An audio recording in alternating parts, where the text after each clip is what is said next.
Ladies and gentlemen, welcome to Basement Side Chats. I'm here today with your mate Camikaze78. What's up, man? Not much, man. Yourself?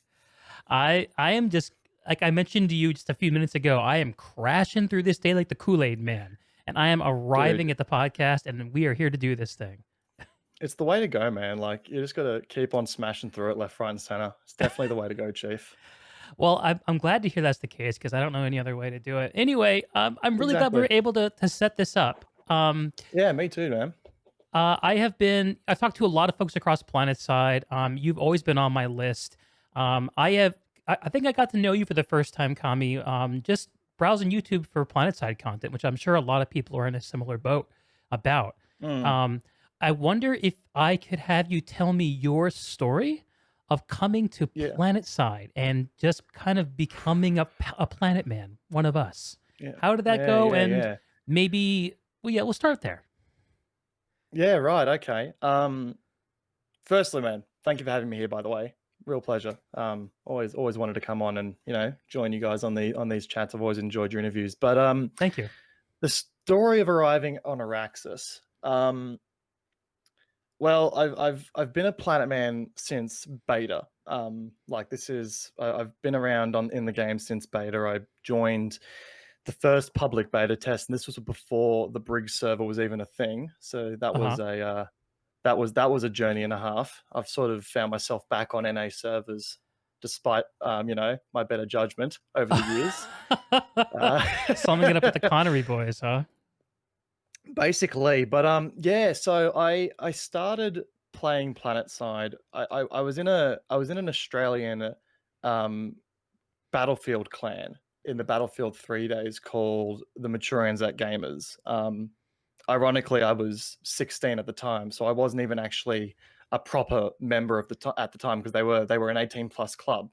Um, but my voice had broken and I was, I fit the part, so I was able to stick around. And on their forums, they started talking about this new game that was coming out called PlanetSide 2, and they were going on about like how it's going to be Battlefield on steroids and have a lot of people there to, come hang out with and stuff like that. And I was like, this sounds pretty cool. I'll give it a go. And I was sort of hooked from day one. Like Mm. I'd always loved the Battlefield games. Then I jumped in, and my very first battle, I still remember it to this day. I logged in, and I was hot dropped into the crown.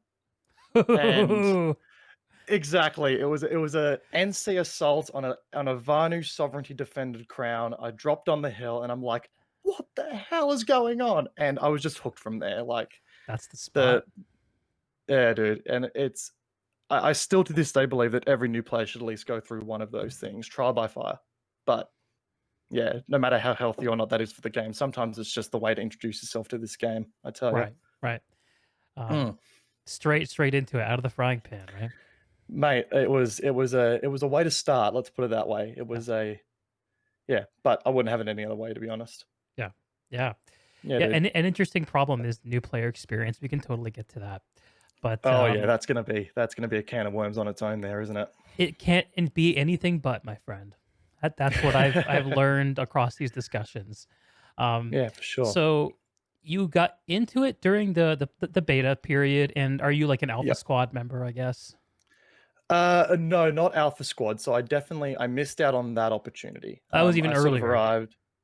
Yeah, that was early. I Okay, think that was like closed alpha testing sort of stuff. I arrived okay, when everything went public and they started doing the tech test and stuff like that. okay. Um, so yeah, it was really early days on that front, and it's been interesting to sort of watch the game evolve over the years. Like when the game launched, there was no such thing as a submachine gun in this game, and that Mm, was and to see the meta evolve over the years to sort of uh fit in new play styles like that has been one of the more interesting adaptations of the game over the years, I think. And that's mm, like being like from launch to now, it's always been really interesting to me seeing this game evolve over the years and being a part of that too. Like just being here for that journey, I think has always been a reason why I've continued to come back to this game for years upon years upon years. mhm. Mm. Interesting. Yeah, it's definitely changed a lot. So, like, I'm trying to square that with some of my experiences. So, like for me, I was like out of the Mm. country, didn't have a gaming PC during Oh wow. the Okay. during the period of time where people were moving from PlanetSide 1 to PlanetSide 2. Although I was an old school PlanetSide 1 player, obnoxiously old Yeah. school. Nice. Yeah. Uh, Nice. those were some days. I don't know if they were great, but they were definitely different. Uh, Yeah, I missed the train for PlanetSide 1, and I always wanted to try it out, man. Like, like, how would you sort of describe the difference nowadays? Like, how would you sort of look at it nowadays? it's it's a kind of thing where the sum of the differences is smaller than than the way that the difference feels. So like some of the key Okay. things that add up to the differences would be there's not any realistic social media that's possible around the game. The only way you connect with Yeah. people Wow. is you would see people on the leaderboards on the website or Mm. the official forums. Were the only two really venues of discussion for the game. Or if you got Yeah. involved with an outfit and you would use the Yeah. in-game tools and usually like a Ventrilo or a TeamSpeak server externally. Sure. That was about as heavy as it got. And it was a sub fee game. It was caused the same as World of Warcraft. It came out around the same time. That was a Yeah. thing that, Wow. that publishers were trying. Mm. And so it was a much smaller community. And in general, it didn't really feel like a game that really was desperate for you to play it.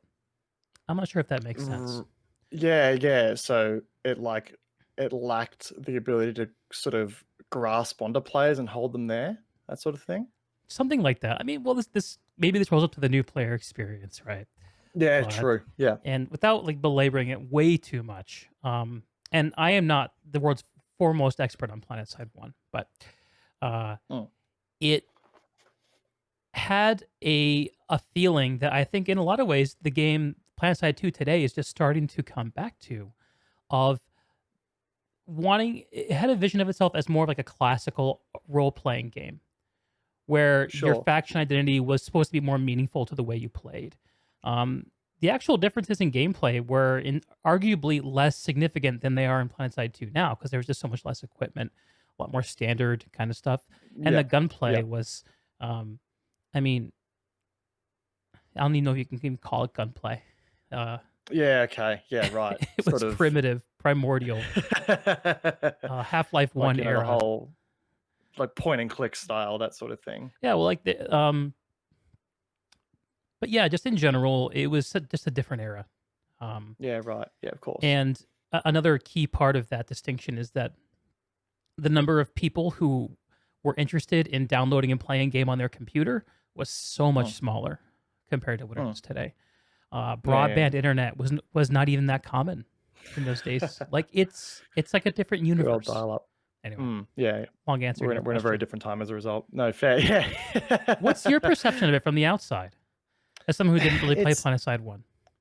no, it's certainly got that it's certainly got that feel of age. Like, it's certainly you can look at that game and you can go, yeah, that was made in a generation time and gone. Yeah. Um, and it's you look at PlanetSide 1 and you look at PlanetSide 2 and you just go, my God, that's a lot of change. Mm, Like, that's night and day.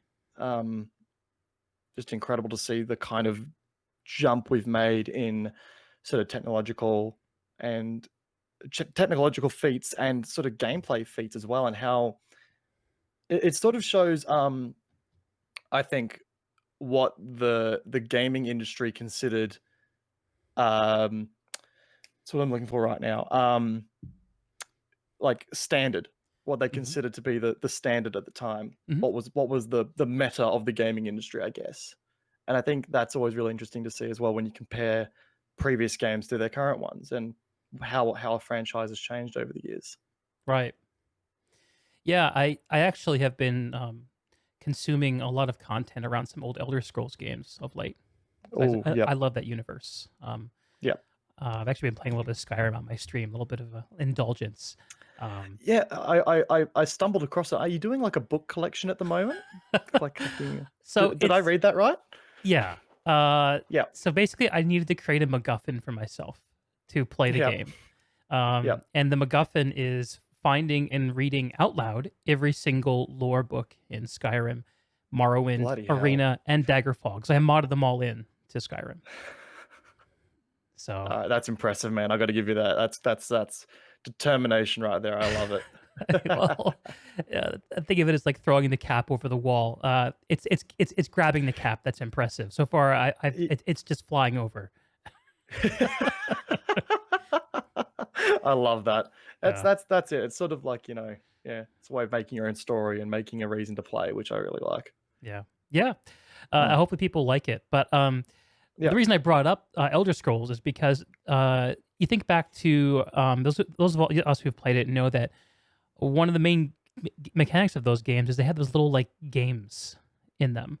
And if you watch Mm. Skyrim from Oblivion, so Oblivion came out around the time that PlanetSide 1 came out, actually, and Skyrim around that, and PlanetSide Yeah, 2. Oh, wow. I didn't even plan that. Like that's My totally God, serendipitous. yeah, that they actually line up pretty well, don't they? Yeah, And wow. if you compare the two, you'll notice going back to Oblivion that it has a bunch of like little mini games in it, and the Mm. mini game design was very much in vogue in the early to mid Yep. 2000s. So a Yep. lock picking mini game where you have to like move the thing around, and Hmm. a persuasion mini game where in order to become favored with by an NPC to get better prices on merchants and to unlock dialogue Yeah. options, you did this little spinning wheel thing that most people just Yeah. Yeah. rolled Yeah. their eyes at and said no thank you. Um, Yep.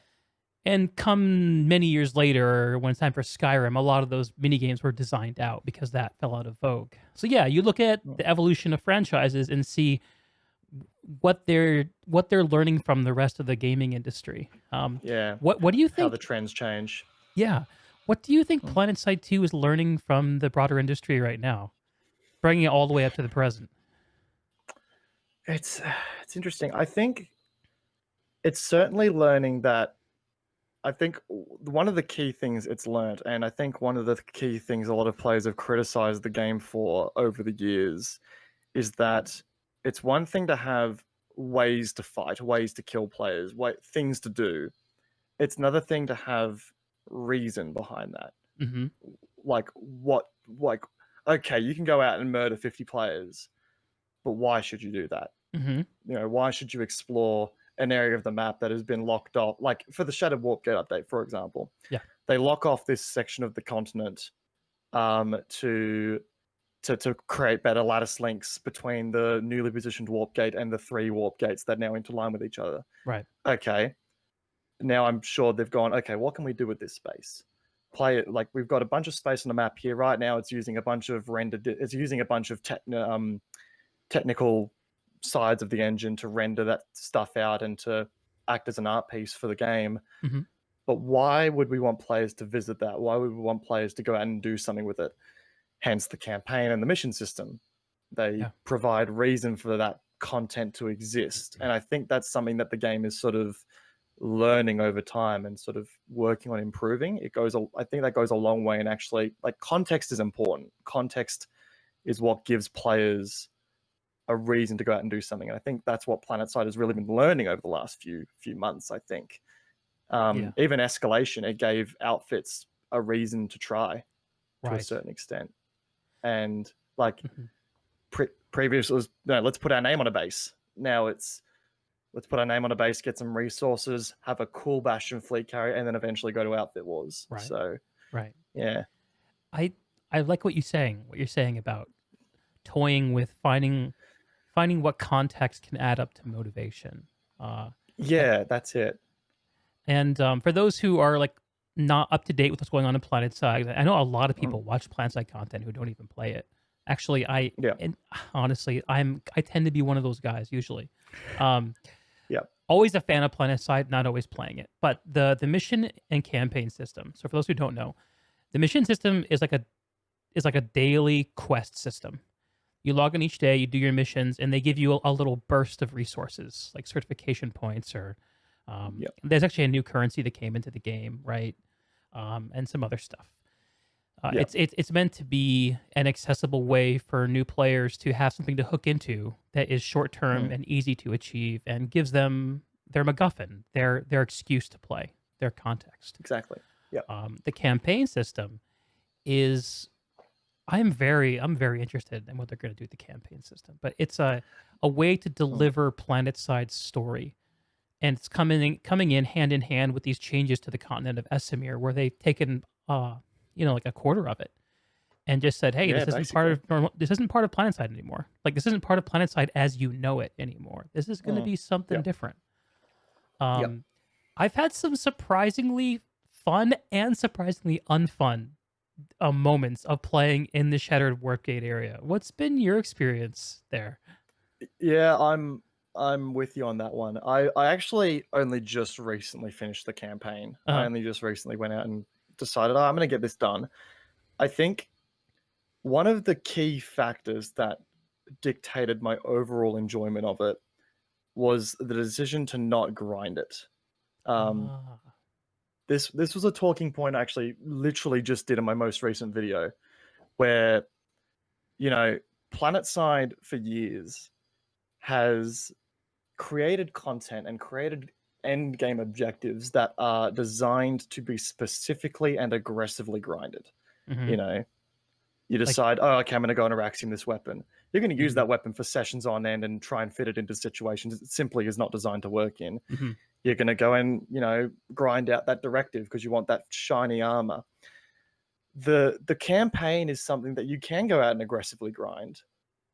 But if you're not in the mood to become a simple space carrot farmer, you're not going to enjoy it. It's just not going to be something that, actually appeases to you. So I think I personally really enjoyed it, and I also was lucky enough to not do any of the big things while they were bugged to hell on the right. live server, like the carrots spawning underground and stuff like that.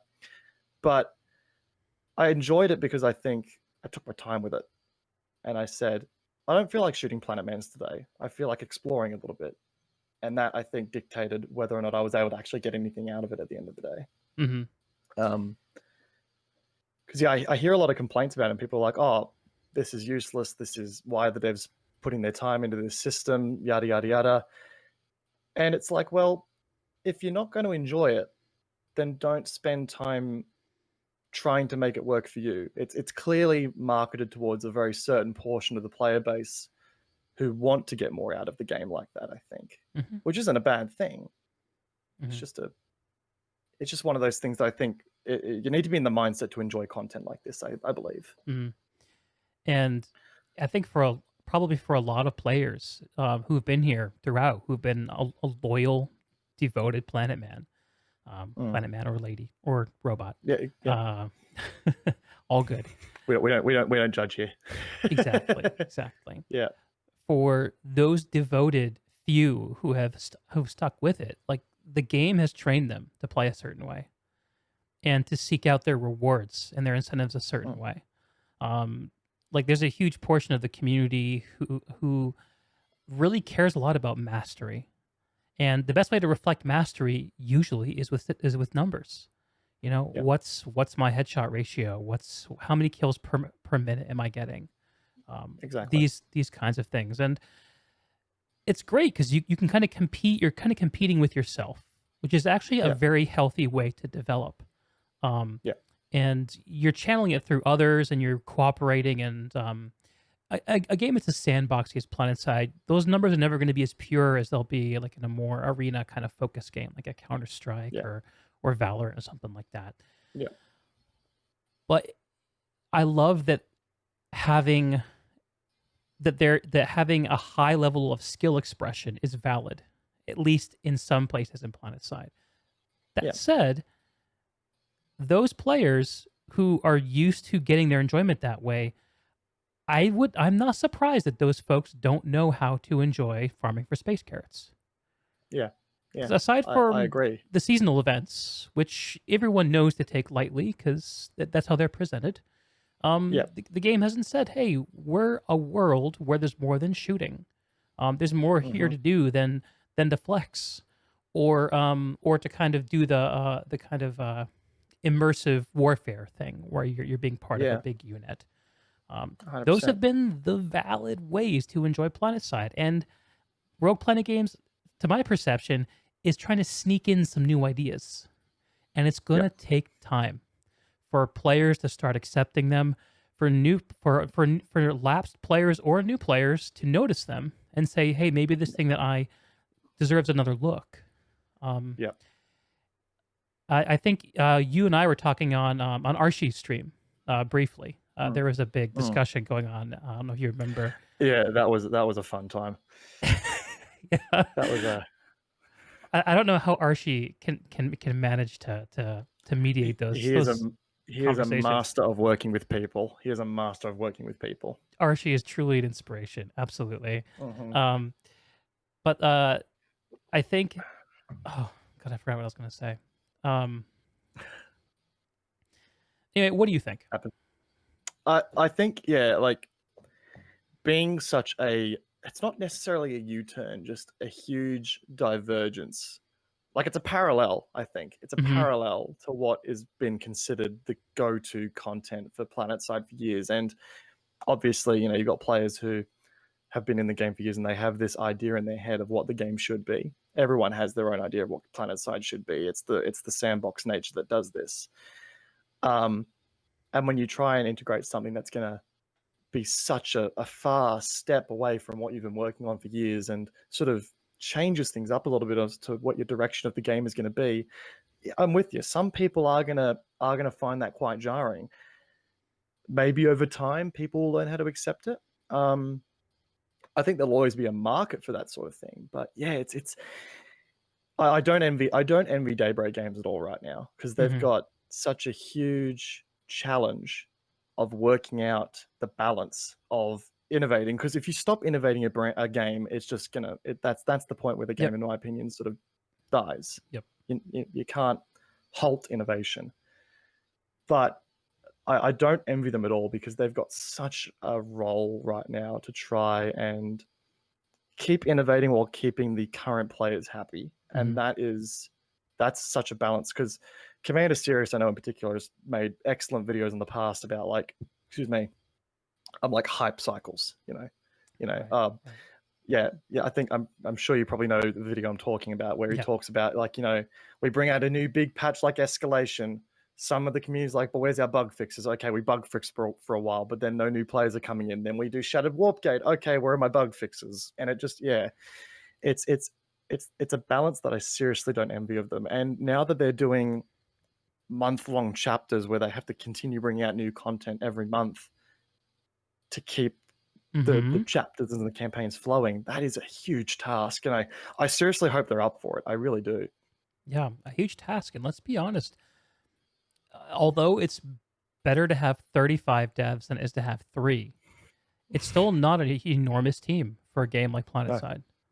no, no. This is a game that's like from a scale perspective, it's bigger than Battlefield. Hmm. There's more weapons in this game, I'm pretty sure, than there are in Battlefield 3. Hmm. And that game had a multi-million-dollar budget and was backed by one of the biggest publishers in gaming. Right. So Is it's it Dice that does the Battlefield games? Am I remembering that right? yeah, Dice under EA. Yeah, Yeah. So I actually yeah. looked up a few of these numbers recently because I was actually just trying to put this in perspective after I had my first Mm, kind of chance to experience Shattered Warp Gate. My impression was I like the idea, but man, it feels very raw. It mm. really felt like almost like early access quality in many ways. Yeah, In terms of the yeah, yeah, presentation, in terms of just the vibe of it, I like the idea, but it's not quite all the way there. And I yep. backed that up in my head to like, well, why does it feel that way? Well, 35 people on the Rogue Planet team. How does that compare? And so I Mm, look at some other big games and you look at like the Destinies, which is an outlier, right? 600 devs. The yeah, it's Dices, huge. same thing. Like, and Destiny is a one game, I mean, excuse me, Bungie making Destiny is a one game studio. Dice, I'm Mm, not sure how many projects they have at once, but they have about the same number of devs, about 600. yeah, yeah. Warframe, developed by Digital Extremes, another one Mhm. game studio, 300 devs. And Warframe is a game Yeah, that wow. always gets compared to PlanetSide because it's also a free to play shooter. Yeah, yeah. That's a rough comparison to a game with 10 times the number of development resources. Yeah, 10 times in a development resources and in effect probably, to pay those sorts of devs, you're at least looking at least 10 times the revenue as well. Right. So, like, the funding is higher, which means they can yeah, it's just there's a lot more wiggle room there, and I think when you've got that disparity there, things are gonna feel early access at times 100%. Mhm. Um, but I think if anything, it's just a matter of treating it as a learning experience for that community and for Mhm. that Mhm. experience, because this is also PlanetSide's very first attempt at doing any kind of story-driven content, any kind Mhm. of narrative content at all. Um, correct me if I'm wrong, but I don't think even PlanetSide 1 had anything like this. This is the studio's very first attempt at this sort of stuff. I think So, PlanetSide 1 had, like, some lore text written into yeah. there was an achievement in PlanetSide 1 where you had to go around to these different points of interest, and there was lore text on 'em, but I can't Yeah, okay. remember. It's very thin, very thin. Yeah, okay, very thin, okay. But yeah, like, as far as from a gameplay perspective, we've now got interactive lore, and that hasn't really been explored upon a lot lately, so Mhm. yeah, like, I see a lot of people saying it's a waste of time, what are they doing? It's not, it's just it's very much for me, I view it as an opportunity to grow, Mhm. an opportunity to invite new players, an opportunity to cement itself as not just a oversized team deathmatch that it can be from time to time, it needs to be something more. And I think there's really a good starting point here at the end of the day if they continue to, keep investigating it, I think. Because as we said before, context is just so important for gamers. Yeah. They want something to strive for. And short-term goals like this, both from a narrative and a gameplay perspective, really I think help in the long run for that to Mhm. to keep players interested. Yeah. Mm. Yeah. I mean, I'm kinda tempted to take this to a very weird, like, almost metaphysical level.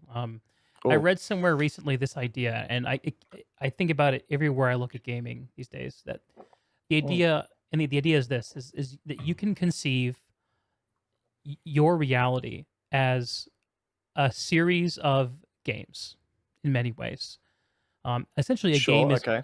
any kind of a closed looped situation where Yep. your input changes the outputs. So if you study more effectively for a test, like for a class, you'll get a better Mm, grade, a better outcome. You can see that that is like a game of studying and doing well on a test, the test game. yep, Relationships, dating, how good are yep. you are at presenting yourself, at making yourself visually appealing and interesting to talk to. Mhm, Someone wants to see. That's a relationship game. yep, Different inputs, different outputs. And sure. in that sense, I think like a lot of the most sticky games are actually are actually finding ways to emulate qualities in their game that people feel in the real world. Where in the real world, in order to have interest in something, it has to feel meaningful. Yep, Like yep, if you're watching a movie, if it's sure, you can sense whether whether the thing there feels real to you, right? sure. um, in your career or whatever your chosen vocation is, whether it's a student or whatever it is you're doing, um, Yep. you know with whether what you're doing has meaning to you. And if you don't, you feel like shit. Yeah, Um, that's 100%, yeah. I mean, I'm Yeah, no, I definitely see where you're coming from. That's a very good way to look at it, 100%. and a way the reason that I think about it that way is because I feel like I spent a lot of years feeling like shit about the games I played. Um, Mm. because I wasn't getting out. I wasn't getting the outputs that I wanted. Like it didn't feel Yeah, meaningful to me. you weren't getting the outcome or the desired reward for what you were putting in. Yeah, or I wasn't getting a reward that was meaningful to me. There you go. Yep. That Yep. felt good to me. And a big part of that is knowing what I actually like, what knowing about Mm, me. And actually, that's why I started doing this podcast because mm, I knew I was fascinated by games and couldn't stop thinking about them, playing them, talking about them. But I needed to find some way to elevate it, to make it more meaningful, to have mhm. something that had its own energy that I could Yep, bounce off of. Um, yep.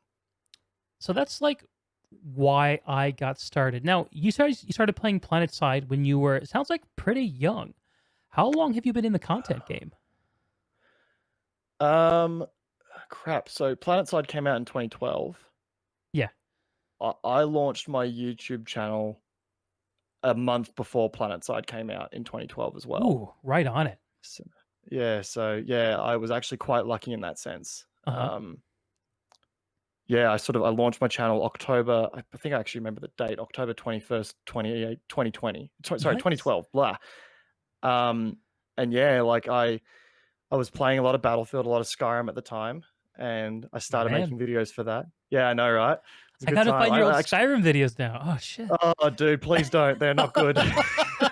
Quick unlist. Like it's like my Skyrim like how to mine hotspots video is still getting views, and I get reminded of this on YouTube, and I hate it. Like I just like, why are people watching this? Stop it.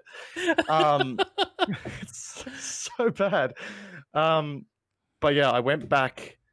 Like I was playing those games. I was making content about them. Mhm.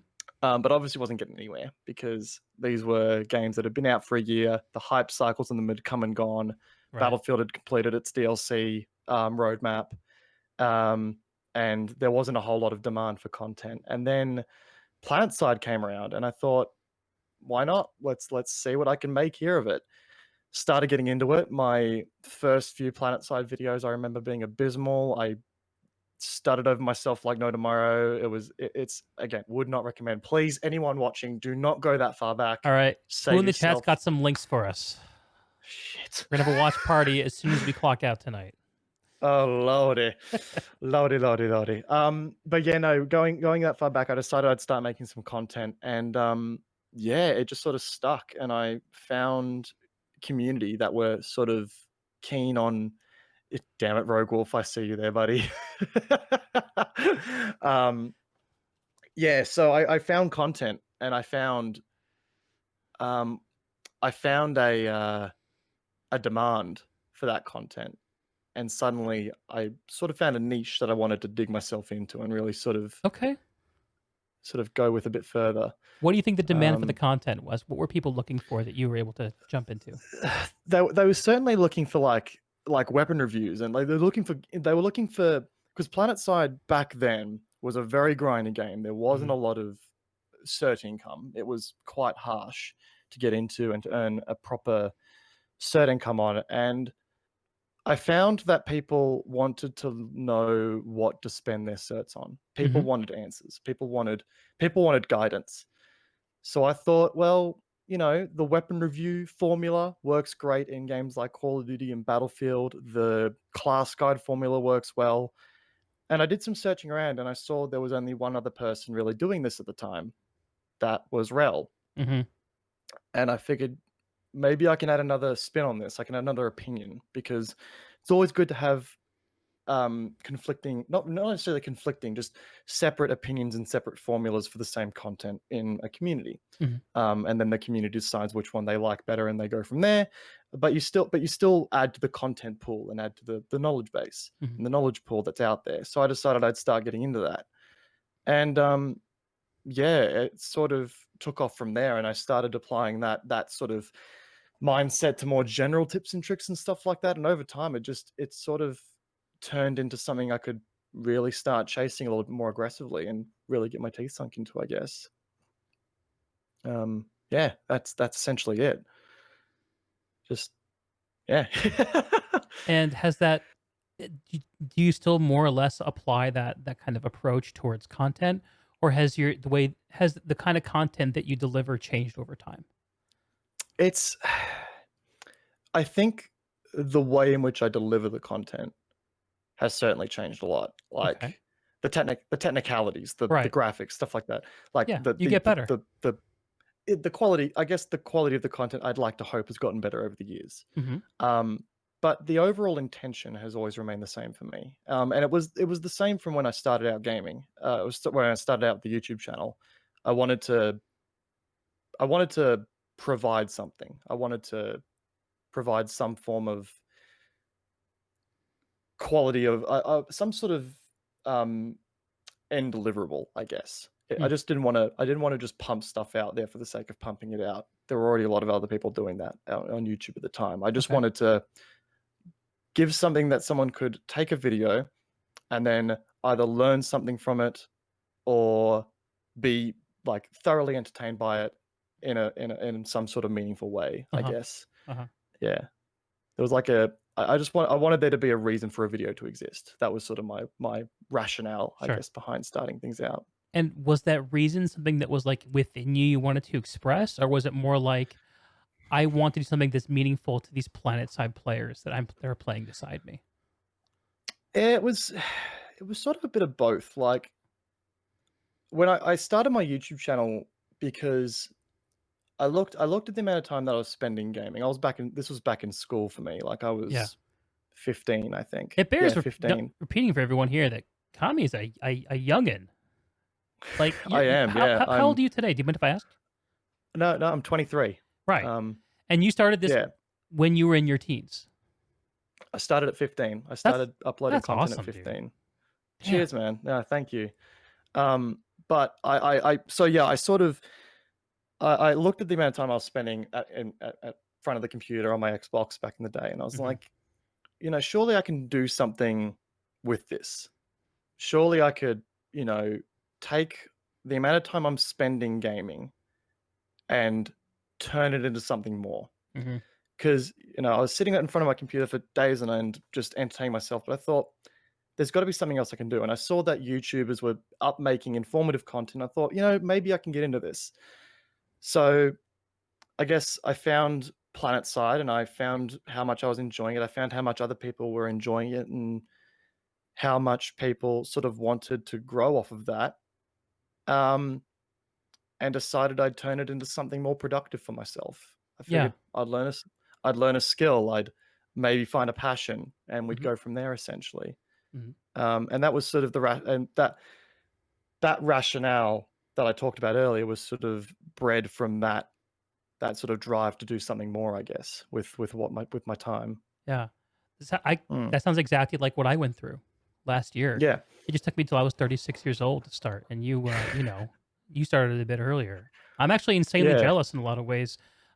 You know,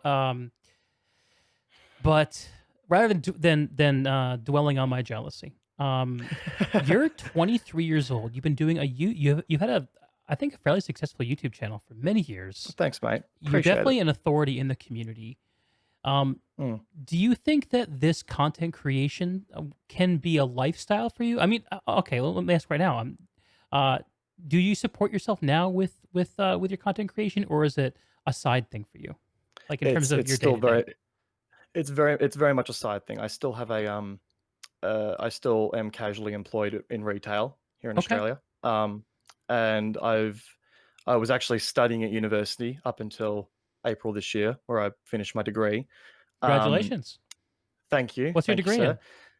in? Media, believe it or not, media arts and Okay, production. related. Um, exactly.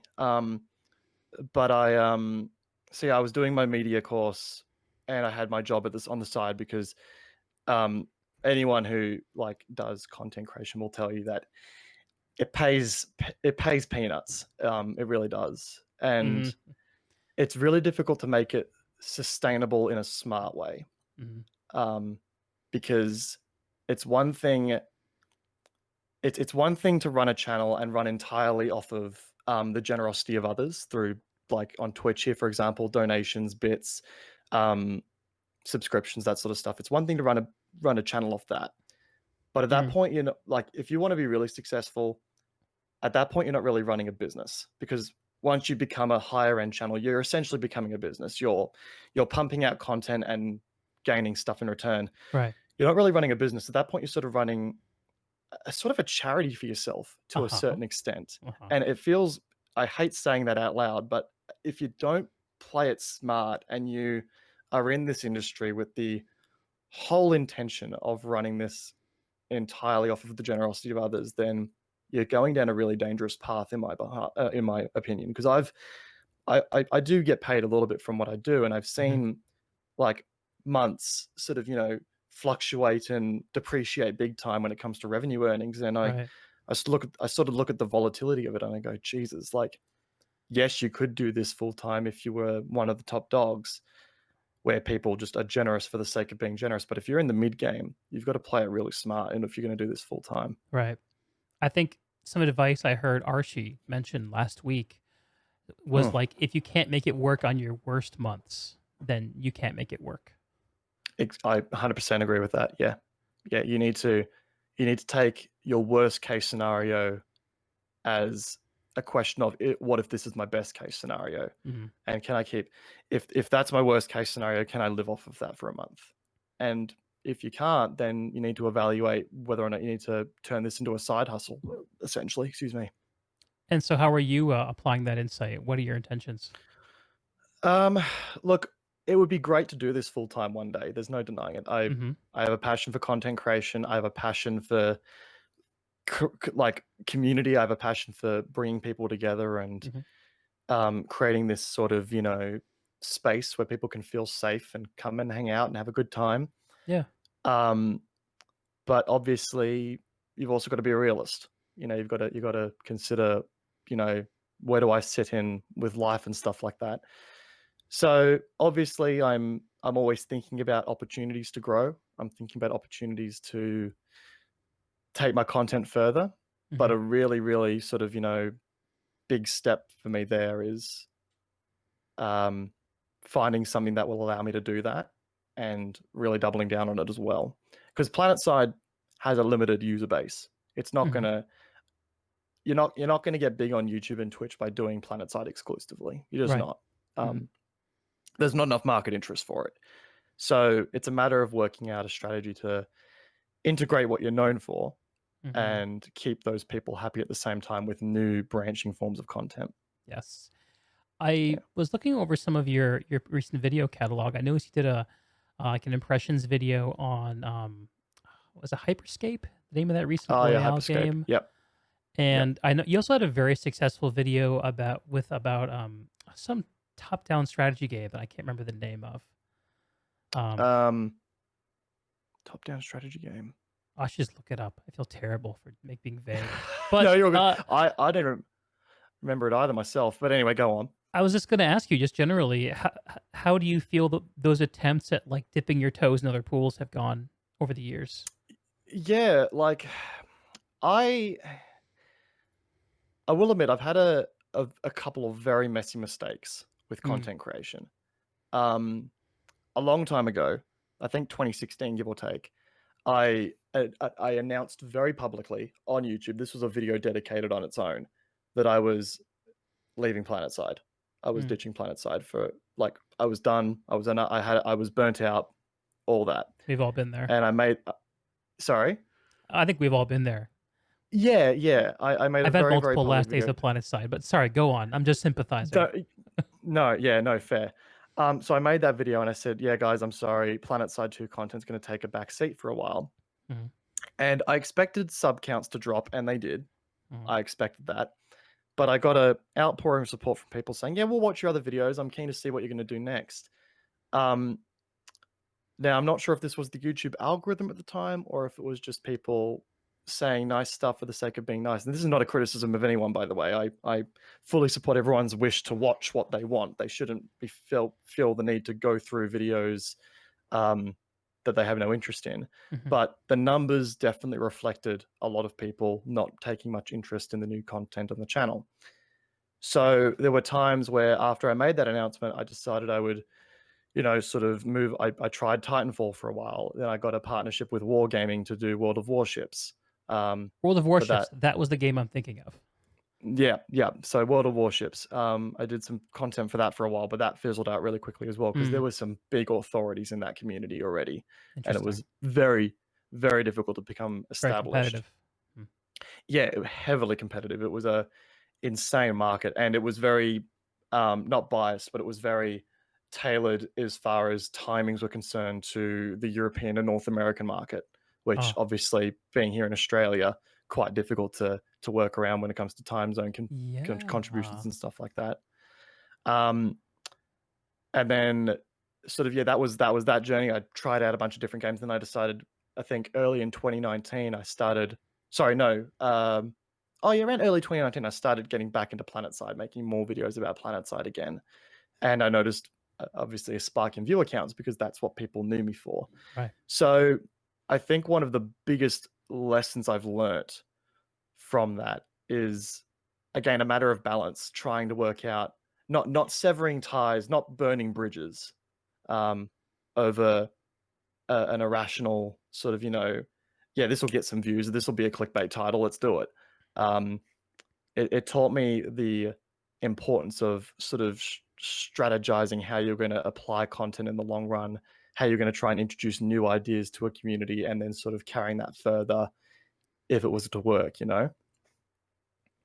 So, are there any Yeah. games that you're eyeing for content in the near future? I definitely want to do a one-off video about Squad, which just went 1.0. Okay. Came out of What is its Squad? came out of it. Squad's it's a milsim sort of, I say milsim esque Hmm. game. 100 players on a map. Um, Very realistic. Like, oh, we're talking like one shot, one kill, damage models, that sort of stuff. Um, and they've just gone 1.0. They're the same guys. It's members from the team who did the Battlefield 2 Project Reality mod. I don't know Okay. if you're familiar with that one at all. I'm not. Um, no, it's basically, imagine sort of a Battlefield-esque game where you can't magically heal yourself. You need to get a medic to come heal you. Um, you can die in one shot to the head. There's Hmm. select classes you can play. Spawn points aren't tied to capture points. They're tied to forward operating bases that squad leaders set up, that sort of stuff. There's a lot of logistics and a lot of, like, the combat's there, but it's also very logistically um, focused as well. But it's a game that I've dabbled in the past and often had some pretty good reception for. So I definitely Cool. want to go back and do another video on that one now that it's come out of early access. So something on the radar as well. But That's yeah, exciting. yeah, no, I they've now got like helicopters in the game too, which was not there when I was last there. So that'll be exciting to check Hmm. out, I Hmm. think. Hmm. So, Um, do you feel like you pretty strongly identify with this like multiplayer military shooter kind of genre?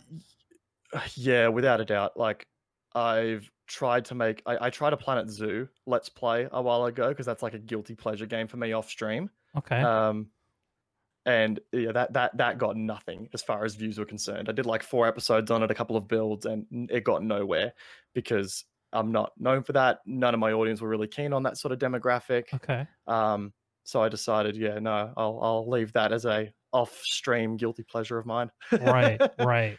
Yeah, Yes. yeah. Um, so it's just one of those things. Like, you need to sort of, yeah, really balance it. And there's a lot of games I do enjoy playing, but I know for a fact that if I try and bring that content to YouTube, the return on investment would be barely anything, essentially. Right.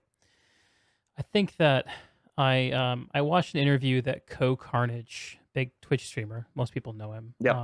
Yep. did sort of recently, and he talked about a concept that I think a lot of people have said in different ways, which is that when thinking about content for you to do, it needs to be like you need to look at 3 corners of a triangle. One corner is Mm. games I want to play. One corner Yep. is games that my community or the world wants to see me play. And then the Yep. last corner is crap, I can't think of what it was. But it's essentially a combination of you need to have the games you choose to focus on for content check a few different boxes. You have to be Mm. passionate about it yourself, otherwise people will detect that you're just doing it for the results. And it has to be something that Yeah. actually people want to see, and you have Yep. to be able to actually achieve it. Like you have to, you don't want to try to Yep. do like a high level Valorant thing if you're not actually good at shooters. No. And that's it. Like, people have, in the past asked me, "Oh, you should play this game. You should play that game." I'm like, really not into it. So it's Yeah. like, and it's like, I like, as much as I understand that you enjoy that game and you think it's cool, I'm not going to be the content creator that's going to bring you content on that game you want to see. Right. Right. So yeah, it's one of the, I think that's one of the biggest steps for content creation out there. You need to find something that's enjoyable for you, because then you instantly tick the box of being passionate for it, and Hmm. therefore your content will be genuine. But you also need to find something that you can quickly establish yourself as either an authority or sort of a symbol, if you will. Like something that people can say, yes, this person is enjoying what they're doing here. I want to get behind that. Hmm. Yeah. Yeah. Find something that people can like. The way I think about it when I do these podcasts is being a conduit for people. Um, Sure. I Yep. think that there are ideas that are worth spending a lot of time with and talking out. And just Yep. the way to achieve maximum depth on any discussion between two people is just doing this, what we're doing right now. The only Yeah. thing that would make 100%. it better is if we were in the same room, which I it know, would right? Yeah. Yeah. someday, someday. One of these days when COVID restrictions have lifted, Yeah. Yes. mm, That will be a good day. So how it like will be a good day. speaking of COVID and like maybe this is a good point to pivot a little bit. How is Sure. lockdown going down under? Like what's that So like? I've been very lucky. Okay. I live in the ACT, the Capital Territory of Australia. Okay. It's a small little outcrop of New South Wales that people barely know about, which is fair enough. Um, but we actually are quite lucky. We've had, I think, around 100 cases here. Oh We wow.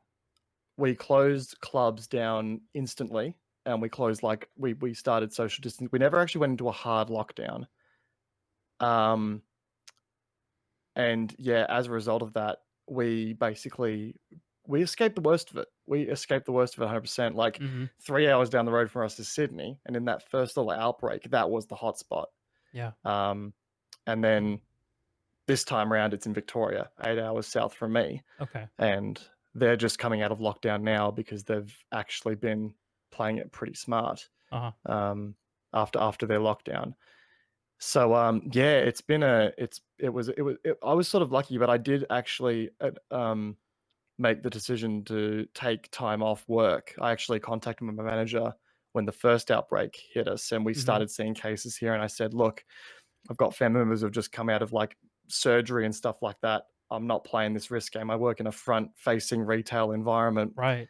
Um, and I said to him, I'm taking 3 months off. Put me on casual if you want. I'll see you in 3 months. Smart dude. And yeah, well, Was that tough? I'm lucky.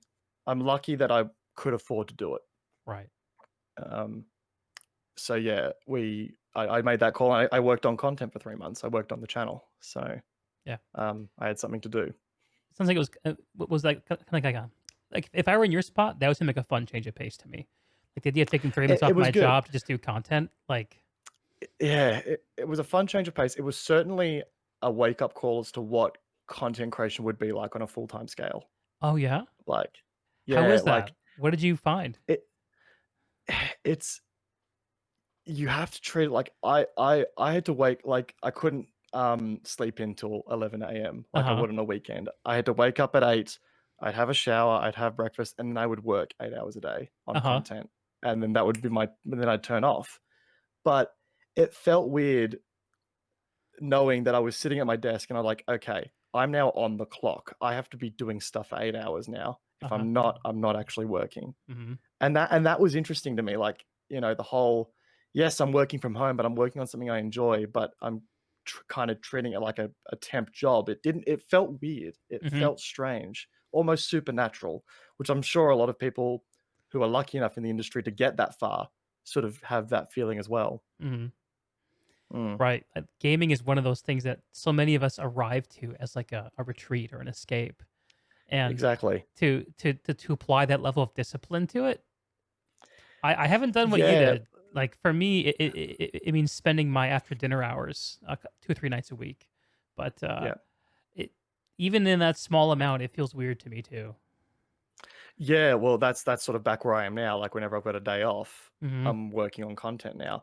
And a lot of people like, oh, you just sit at home and play games all day. It's like, not really. I'll spend maybe 3 hours recording stuff Hmm. and then I'll be script writing, I'll be editing, you know, I'll be doing other stuff. Like it's not necessarily just like you're actually working on other stuff while you're doing that. Like my last montage took I think 2 months to make, and Wow. that was like just majority of editing and stuff like that after Yeah. getting the shots. You know what video of yours I was So really impressed by recently is mm, the implant review you did. That the tier list. thank you. Yeah, That must have taken an enormous amount of work. I still have the 50 PNG files on my computer that were the overlay graphics, and Oh there's a Photoshop God. file for each of them too. So yeah, 50 there was 50 Photoshop files. And then, unbeknownst to me, there was some mistakes in them still afterwards. Like we premiered it on the channel that night when it was ready, and there was some mistakes in the video. I thought, oh, for sake. So yeah, it's one of those things that, yeah, that video was one of the biggest informative endeavors I've taken in a very long time. Uh-huh. Did it Mm. have the success that you hoped it would? Uh, it's actually, yeah, that's been one of my most successful videos this year. So Uh-huh. that was actually a really nice sort of a nice thing to see, some good results to see. Yeah. It's still getting views to this day. So Hard work, big payoff. yeah, sort of. Yeah, thanks, man. Like it was one of those videos that actually did pay off quite nicely in the long run. It was, yeah, it was rewarding to see that Yeah. after the amount of hours You know, you've that, created a problem for yourself though, because you gotta do another yeah. one in a year. Like, God damn it. no one else is doing this, Kami. You're Yeah, the implant tier you're list right. guy now. I am. Like, So yeah, make sure that's exactly it. I'm glad you hung on to those Photoshop files. So I'll be Oh, tuned god in. Like I'll damn be it. watching the how long ago was this video put out? 11 months, 12 months. All right. Time to watch out for Time to my do new another guy. tier list. 2021 tier list. Here we come. You know Rel, what? if you're still here, mate, I need some new implants to work off of. All right, buddy. That's right. Kami needs some content, Rel. Hook a brother up. I'll be curious to see Oh, where god damn it. Firestorm sits on that list when that happens. Oh, me too. Me too. I haven't actually used it since the nerf, so Uh-huh. it's but I know I had some very angry people like throwing obscenities at me Yeah. when I got nerfed. So that was fun. Yeah, a lot of drama around that implant. Yeah, It kind of yeah, it and I illustrates a lot of the ways that live content development can go a little sideways, I think. yeah, I agree. And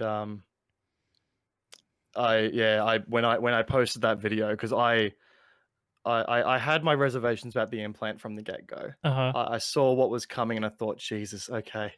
Um, but I didn't want to make a video before I got my hands on it. I needed to test it. Right. So I spent that entire weekend that I was actually still quote unquote locked down at the time. So I had the Mhm. time to do it. I finished the summer directive in a weekend, the weekend it came out, and then I started testing out the implant and sort of confirmed my suspicions. And I was like, yeah, okay, I need to make a video on this because I need to act as a point of feedback here. And I tried to I tried to not rant because I've done that in the past and it Mhm. was a bad idea. Like I've learned my lesson to make sure that when I do a video, I'm not just ranting for the sake of ranting. I'm actually providing some sort of constructive feedback and criticism and reasoning behind my thoughts. Right. And the day after I made that video, yeah, Rel just said, yeah, Yeah. they made balance changes to it the day after, and people came into my Twitch chat the day after and said, "You've just ruined an implant I spent all weekend grinding for," you know, and Oh, they blamed you for your feedback. they blamed me because they Oh. saw the feedback I put and then the reaction that came out from the developers after that, and they associated that with me. Oh, shit. Um, So I did cop a lot of flack for it, and like I really don't care. Like when I cop flack for that sort of stuff, like I have my Yeah. opinions, people have theirs. It's just how these things go. Yeah. Um, but people were not happy, People were not and happy. Yeah. no, I think it's something that Rel, who's actually talking about this in the chat right now, mm, can identify with as being a magnet for negative feedback, even when it's not necessarily got anything directly to do with you. Yeah, he. So while you were talking about that experience of making the review for the implant, Rel said that he actually feels bad about making balance changes just after a video review comes out, and he's been on both sides of that. Both yeah, the developer ruining the review and the reviewer getting his review ruined by the development. So yeah. unique shoes there. Oh, dude, I know it all too well. It's fine. Like I was happy that the change was made so quickly Uh huh. because I was actually pleased to see that happen. Like I wanted Firestorm changed as soon as possible. I was not Hmm. happy with it. I knew people who were quitting the game because they saw it coming and they thought, nah, not a chance. I'm Hmm. not keen on this at the moment. Hmm. Um, so yeah, like it's I'm I don't like again, as much fun as good as it is to have a video remain relevant for as long as possible, change needs to happen. And if you create content in the way of acting as a point of feedback and the developers then act on that feedback, I think that's more rewarding than a video being valid for long. It's more rewarding An than it could ever evergreen be, I complaint guess. video, yeah, you don't like to see those, right? No, no, no, no. Like, I think if anything, that's a testament to how willing the developers are to listen to community feedback and act on it. Mhm. And I'd rather have an active development team on that front than a quiet one and have a video of mine do well for months on end because of it. Yeah, Like, yeah, I think and that's certainly yeah, the better way to go. yeah, I think you're right, man, and I think we've really seen RPG up their game this year. With Um, Without a doubt, without a doubt. Yeah, I think the transparency and the ability to communicate with community and the ability to take on board feedback from the community has been probably a night and day comparison mhm, between what it's been in previous years. yeah, Um, and I got to really give a testament to RPG for that. right. It's this year has felt like a much more involved experience from the wider community and from content creators as well. I feel as though I've also had a really good opportunity to speak with developers, um, and sort of get an idea of what they're thinking, and we can get an idea of we can share that with the community as well. And it's been a really solid relationship this year, I think, as a result. Yeah, I've seen that too. I mean, I've spoken Mm. to Rel. I mean, I'm the proof. Yeah, Or yeah, dude, I'm one of 100%. the ways that that's proof. He's spoken with a bunch of people. Um, Yeah, yeah, and I think that too, that seeing that communication, seeing mm, the iteration, the quick yep, iteration on feedback yep, is like a signal that people see. And yeah, the way people act on that signal is going to vary. Most people mm, maybe will just log in and play some more, but a lot of people who are in the position to be creators or community mm. leaders will make the choice to step up when in previous years they would say, not worth my time. Um, Yeah, yeah. When there's that sign of when you see, it's like what we were talking about earlier. How like that meaningful response, that meaningful feedback, that right. meaningful validation, I guess. Mhm. When you see developers react organically to that feedback, it makes it feel meaningful, and therefore more community members are going to make that extra effort. Yeah. I think it, yeah, So that totally. And I'm going back in my head too to earlier in the conversation I talked about how conceiving reality as a series of games, different inputs and outputs. yep, The yep, thing that makes a game worth playing in the game of life is if the skills you develop in a game have relevancy to other valuable games, right? sure, And like that's one of the things I like about doing content because it's not just game specific, but no, I think people see that playing the game of PlanetSide has relevance in the world now in a way that it did not before. And so you see, like, there's this great community news site that just popped up out of nowhere, and they did an interview mm-hmm, with Andy Seitz, which was fantastic. yep, Different perspective on the game, different voices. I loved seeing that. Um, mm-hmm, I'm seeing other PlanetSide podcasts of people who I've never heard from before, but like I'm like, oh, what's this? Like, this is interesting. Um, yeah, yeah, like you've seen the community come out. that's it. And it is fantastic for the game for that to happen. Mhm. It will Mhm. take time. It will take it will take having that effect build up over time to create a different public perception of the game than it's 100%. earned over the last few years, I think. Yep. But Yep. if they When you keep up the momentum, it'll happen.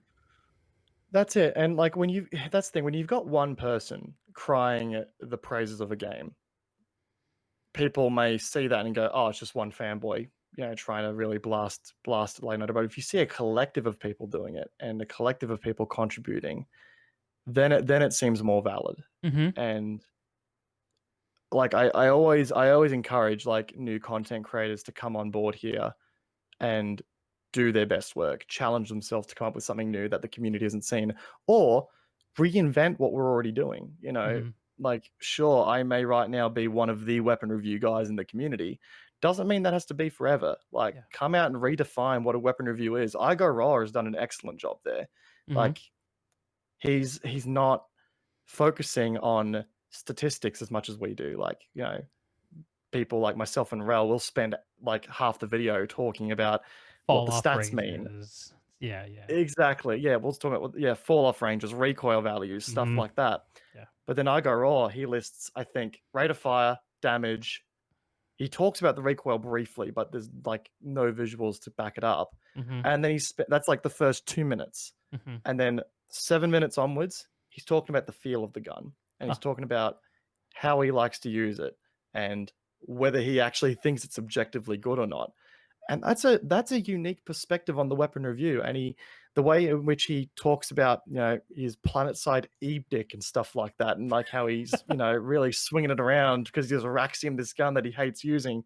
Like, that's a unique take on everything, and it's taking an idea and making it your own. And the more we have people doing that, the healthier the community conversation gets, I think. And Right on. it's just a way to really bolster the content that's existing for this game right now. Yeah. I think you're right, man. And I think it's good to see. Cheers. Good to see. Yeah, I I agree, man. I think there's also 100%. room out there for someone to do joke weapon reviews. I'm not sure if that's a thing anyone's doing. Some I planetside think that's comedy. yeah, for sure. I mean, I go raw is sort of like that's sort of what he's doing, give or Okay. take. It's no, it's not joke I'm reviews. quite enough It's like, familiar enough with this man's content. I need to check him out. yeah, I go definitely raw. check him out. Okay. Yeah, I go raw. He's a really, really good creator. Yeah, Yamek. Actually, yeah, Rel's right. Yamex did some Yep. really good stuff That's back in right. the day. I like Yamik stuff. Yep. Yeah, Yamex was really, really on the hyperbole of content in that way, and it was fantastic. Give me I just need to go to the bathroom, my man. Yeah. I'll be right back. Yeah, take 5. No worries. I'll hang out with the All chat. good, dude. Sure, I'll be right back, man. Okay. All right. What's up, chat? Should we have a look at a recent I Go Rar video? Think he would mind? We'll pull an Asmongold. Use someone else's content. Hey, what's up, everyone in the chat? Henry Boozer, Rel, Lee Jones, Twitch, Rogue Wolf. I see Lex poking his head in. How's everyone doing tonight? Okay. Throw this man a sub. The Equinox Burst. Condensate Grenade, the Maw, the Horizon. I'm gonna pick a weapon that I actually know about. So the Horizon is a Vanu carbine. I actually know about this weapon. All right. Enjoy, chat. If you like it, throw this man a Hello, sub and a ladies and like. gentlemen. My name is Agorard. Welcome to Let's Araxium, the show where I wave my planetside dick around for the entire internet to see. And today we're going to be taking a look at not the Pulsar C, so really, who gives a shit? I mean, sorry, we're going to be taking a look at the Pulsar C, great weapon. Great weapon. What have I missed? Horizon. Oh, we're just. I was just pulling up Igorar's review of the Oh, Horizon. hell yeah. We only got a few seconds in, but one of the first things he said is it's not the Pulsar, so who cares? Which I kind of get. Pulsar is a beautiful feeling gun. Oh my god, that was Anyway, yeah. now that the main Beautiful, event's back, beautiful I'll refocus. But yeah, everyone go check that out for sure. Yeah, 100%. I go roar. Although it seems like I might be the only one who's not familiar with this content, so maybe I'm just behind the curve there. Yes, more content. More content is good. Yep. I think the more we can get, like, remember back when, like, some of the older names I remember from way back in the day, S Tier Youngblood, Drank the Kool-Aid Man, Drathamus Gaming, Zoran the Bear, all big names. Mulcast, he's still around to a certain extent. And He definitely his is. videos have always been a staple, I think, in some regard. Yeah, he's the montage guy. He is the montage guy. Yeah, I don't think there's anyone out there who can do a better montage than Mulcast at the moment.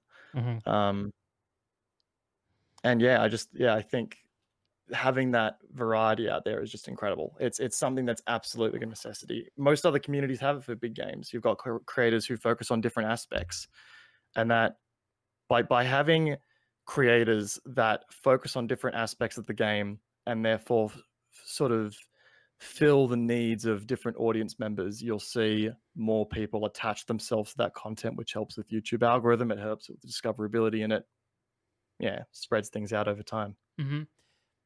And one of my favorite things about having the world of content for a game be bigger is it leaves Mm, room for, I'll be honest, the guys like me who like to play PlanetSide like hardcore for like 2 months out of the year, and then yep, play other stuff for 10 months, yep. and then come back to it. Mhm. And I'll actually like I'm one of these guys, and I'm not sure what group this puts me in, but I usually stay subbed to the game even when I'm not playing it because I like to Yep. support it and I want to see it succeed. And I feel like I'm putting money in over time that's going to pay off when I come back. Because when I come back, I'll see some results. And Yeah, there have been sure. previous years where I have not felt as excited about that. Because when I would come back, the only content that felt exciting to me were the other players, the rest of the community, and Mm, that's a great thing about PlanetSide. But it's a great thing about any multiplayer game. Like true. the, it's kind of like saying a game is Well, fun with friends. Well, I mean, any game is every fun with game is fun friends. with friends. Exactly. Yeah. So Yeah. The only exception to that, I would say, would be the Call of Duty franchise, but we'll talk about that another time. do you have strong opinions about Call of Duty we need to talk about? Oh, no, no, no. I liked the recent Modern Warfare game. It's just, yeah, the amount of times I've had obscenities thrown at me that I didn't know exist. And I'm Australian, so that says a lot. Um, Let's talk yeah, about it's that just for one a of those. second. About being an Sure. Australian member of the PlanetSide community. Yeah, right. So tell me about Briggs. I know that Briggs has a Oh story, and boy. I think it needs to be told. Yeah, Briggs. Ay, ay, ay. I really hope I do this justice Let's have because, it. yeah, sure. So Briggs was the little known server of PlanetSide based out in Sydney, Australia. Hmm. Um, no, it was never the most populated. It never was. I think on launch we had 1,000 players, and that's Okay. at launch. So only ever one continent open at a time. Um, and it was good. It was a really, really solid environment. And one thing that helped out there was the community. The Briggs community was definitely the closest community I've ever seen. Mm. Um, there was a time where it was the most active server-based subreddit. Um, Huh. like they had they had a weekly newscast where they just did shout outs, and they actually had moderators that were keeping up with and doing weekly newscasts. They were That's so doing cool. yeah, it was a really, really nice server culture. And I think one thing that really cemented how much I loved that community for me personally, one I was doing a video series way back when. Rel will remember this because he was also tasked with helping out with this video series as well, um, where PlanetSide was going for its world record event, Oh, the and Guinness one, right? the Guinness one, yeah. Right. And I think the PlanetSide Battles guys had asked content creators to punch out a bunch of small 2-minute long videos introducing elements of the game to the community that were watching. So we went ahead and did that. Um, One video that I decided to make as a subsequent to my intro to that was a guide to infantry classes in the game, a guide to infantry. And I wanted to get a lot of really specific footage for it. I wanted to get a lot of made up shots. I didn't want to just go out and film stuff. I wanted to go out and actually get a set of footage of particular shot lists, essentially, Like like sort of like a like film pose set. shots, like pseudo machinima, like almost. Exactly, Okay. correct. So I did up my script, I did up my commentary, and then I said, okay, here's what I want. And I posted to the PlanetSide Briggs subreddit.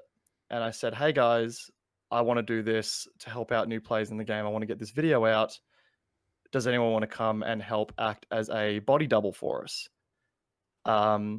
And the end result was 70 people from all three factions. We all met in TeamSpeak, went to a certain area of the map, and we filmed. Huh. There was no issues. No one tried to kill each other unless I instructed them to. Um, no spawn options are killed, and the result was a really fun filming session that spawned my introduction. To infantry in video in PlanetSide 2, Mhm. and it also spawned in my opinion, a hilarious bloopers reel that also went up onto YouTube the day after. Huh. Um, and it was Gotta just find like this.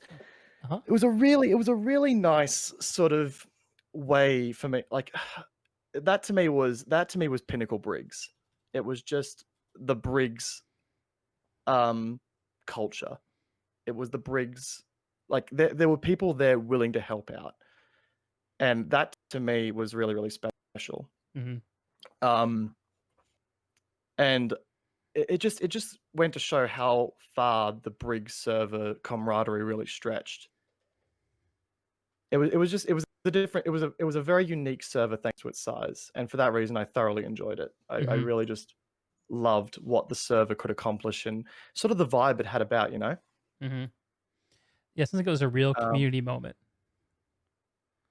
yeah, it was, and I've never ever seen even on Connery, like I'll put out requests for video footage to be filmed and stuff like that. Hmm. And sometimes it ticks off, and the most recent example of that was the Bastion smash we had about a week ago. Hmm. A lot of outfits came out and participated in that. It was awesome. But that was pretty simple though to organize. It was just, let's get three factions to beat the snot out of each other in a Bastion smash. Hmm. Like this event had three factions in a wars in a if you wanted to kill someone you could environment, and everyone played ball. Hmm. And to me that was really special in the name of helping me create something, and it's just something that I don't think I've ever experienced up until this day Right. on another server yet.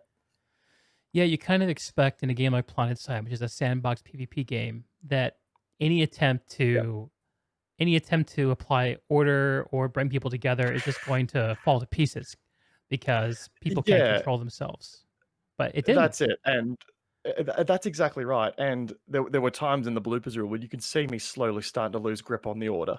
But but overall, it was a server that was willing to help it was a server of mates. And Yeah. I think being Australian, mateship is a big part of culture here. Uh-huh. And it's just something that I think really showed in a server where it was literally all Australians together. The mateship of Briggs. Mm. What does being a mate mean for us non-Aussies? I think it's just being a friend, Uh-huh. but like I don't know, mate. I guess like friendship's a big part of every culture, but in Australia, when disaster, like for example, our bushfires earlier in the year, Yeah. there was a lot of people helping out, a lot of people supporting each other, a lot of people helping out their neighbors, that sort of stuff. Like it really went a long way. And I think another thing that solidified that too was our first server smash experience, Mm. where literally every outfit on the server had to fill the role. Otherwise, there weren't enough players to actually participate in the server smash. Right. And that was also really cool to see too. And it's sort of like you go from fighting these people on a day-to-day basis to actually fighting alongside them for a community event. It sort of makes the experience a bit more personal, you know? Hmm. Yeah. I think those are the moments that, for me, I always like. There are days where I log in and I'll make a video that doesn't get any traction, or I'll play a game that I don't actually enjoy playing, Yeah. or I'll get stuck into a loop with a horrendous game like World of Warcraft where I'm hate playing it for months and months on end. Um, Yep.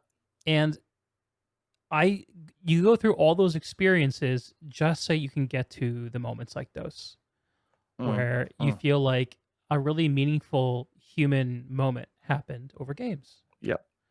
Yep. It's hard to get those. I Yeah. I feel like we had a similar moment to that a little bit. It was fleeting, but I'm thinking about earlier this year when the alpha testing for Outfit Wars was going on. Um, True. were you involved with that at all?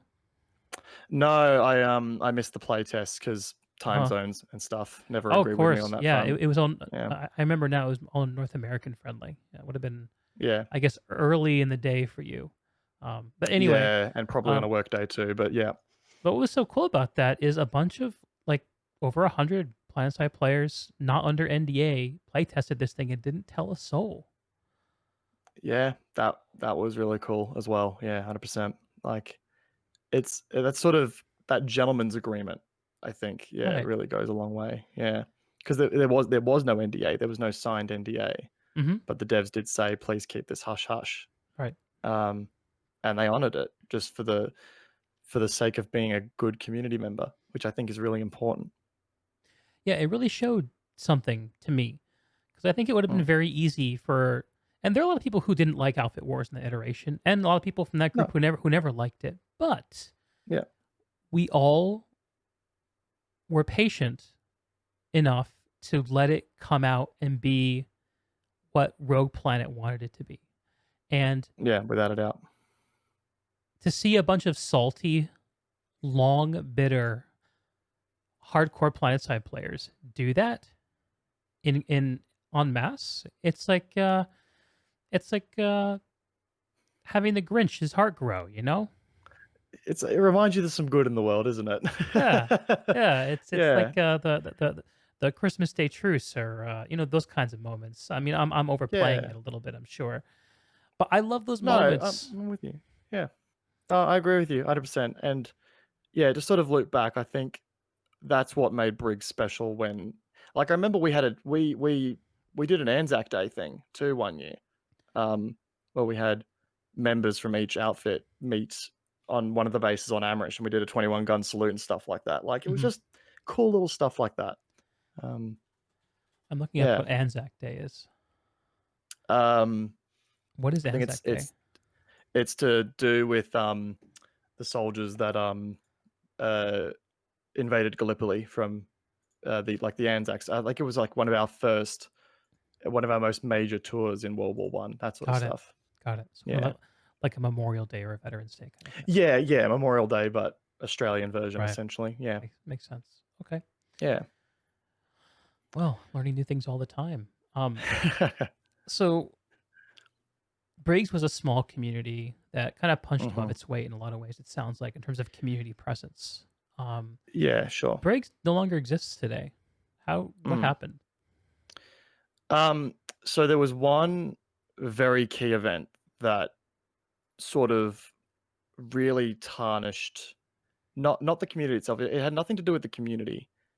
It was very much to do with um, actually a technical difficulty that occurred on, at the time, SOE's end, Hmm. Sony Online Entertainment's end.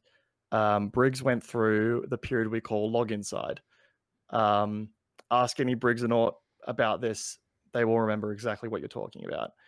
I think it was, please someone in chat tell me if I get this wrong, but I'm pretty sure it was early 2014 to about mid 2014 that the server exclusively, just Briggs, suffered major login issues. Hmm. Um, you'd be sitting there watching the little logging in wheel spin for about 10 minutes, and sometimes it would kick you back out and say, yeah, no, we can't get you in. And that was an ongoing issue for months. And the server was already sort of on its life support. It was still going, like there was still fights there, but it wasn't what you would see on Emerald or Connery on a prime night. Yeah. Um, and when that happened, it just killed any momentum the server had left. Yeah. People were leaving in droves. People weren't going to come back to the game because it was the only Australian server, and they had so much time invested on it that they just gave up. And when we came back to the game after login side was finally fixed, you could tell the population had taken a hit. Hmm. Um, and when planetside stops feeling like planetside, as far as scale is concerned, it's really hard to come back from that. So as a result, the server just died. It started to dwindle away. It actually stayed up a lot longer than I thought it was going to, Hmm. because I basically decided I decided I'm going to step away from Briggs a while in, and yeah, we just sort of got to the point where you weren't playing PlanetSide anymore. You were playing Call of Duty on a 64 by 64 squared map, Yeah. which, let's be honest, is not what PlanetSide's built for. True. And it's a shame, but it is what it is. And you know, while I do miss 30 ping, I enjoy playing on a server that actually represents the game of PlanetSide a whole lot more. Right. So yeah, Which it is was a sucky Connery, thing to go. Connery, exactly. the Yeah. West Coast US server. Correct. Yeah. I ended up on Connery because that was just the most agreeable ping at the time, and still is to this day, believe it or not, with Soltech even active as well. Right. Soltech, where is Soltech located again? Japan. Japan, for our Asian planet side players. But I know a lot of them. Yep. Soltech had a history, a spotted history as well, where it was a thing and then it wasn't, and it became a thing again. Am I remembering that Yeah. correctly? I don't know. I know there's been a lot of server closures and openings over the years. There was a China server, I'm pretty sure. There was a Okay. Chinese client and a Chinese server. Now I could be wrong there, so please anyone do correct me if that is wrong, but I do believe that is what was happening. And then they closed down that server. I don't know why. And then they reopened it in Japan, in Tokyo, I believe. So yeah, and you sort of see a mixture of Briggs players between Connery and Soltech now. The community split. Sad. It is because, well, when Briggs was closed, it was merged with Soltech. But a lot of Briggs and Aughts, had already moved over to Connery, right? Had already moved over to Connery, or then moved their Soltech account to Connery because they were given the option to transfer for 30 days. But anyone who missed that transfer window got stuck on Soltech. Okay.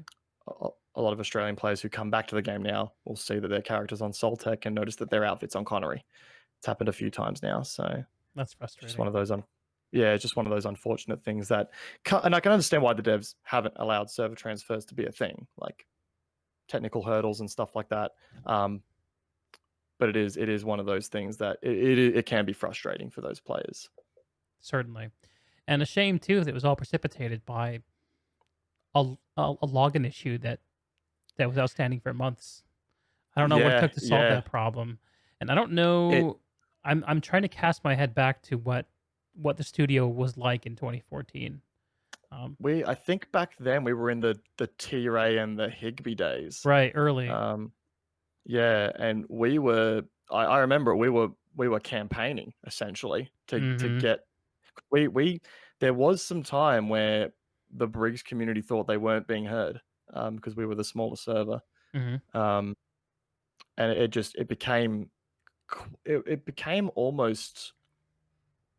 Yeah, it became almost political to a certain extent, like how aggressively we were campaigning to get our server fixed.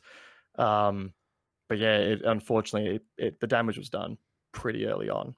So some people came, like a lot of people did come back, but again, the momentum was done. It was, just unfortunate. Yeah.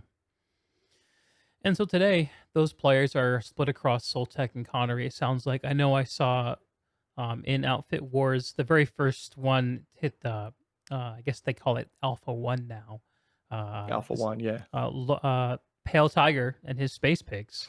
Were competitors.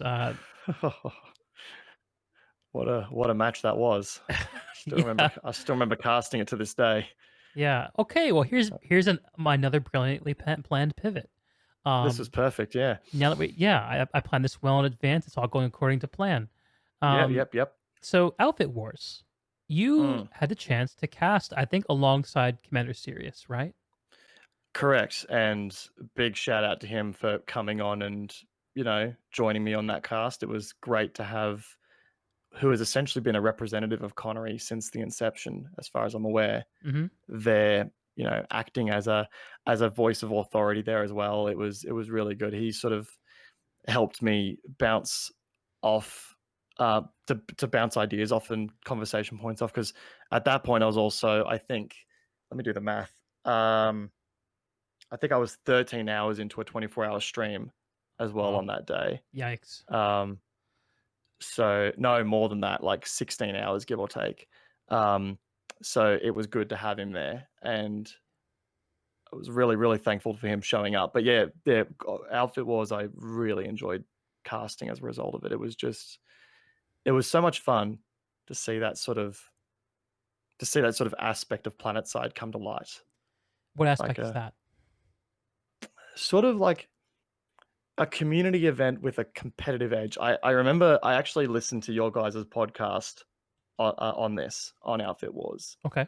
And I remember you guys mentioning the element of it being a community event with a competitive edge Hmm. and how important that is. And I couldn't agree more. Like, I really, the format copped a lot of smack, but I always will stand by the format because that's what PlanetSide is. The 3 factions, the combined arms, Correct. the platoon size forces. Correct. Like I stand by that format because if it was a 1v1, you'd have probably 3 lanes of attack, down 3 lattices probably. Hmm. And it would just be those 2 factions butting heads against each other for the whole 45 minutes, trying to make ground. It would, in my opinion, really just come down to who could, snag the middle territory first and call it there. But the 3-faction split gave us an opportunity to see what would happen if you had that third factor. If you had that, if what would happen to the planet side to experience if you remove the population variance? Hmm. And that to me was the most exciting part. Hmm. Seeing what would happen if TR and NC were duking it out, but then one other faction had to think about the Vanu all of a Hmm. sudden and what they were doing. And I think it also really showed what strategy would look like on the cusp of maintaining maintaining expectations and maintaining the amount of heat you draw to yourself between the other 2 factions. Yeah. There's And it's like a disinformation campaign almost.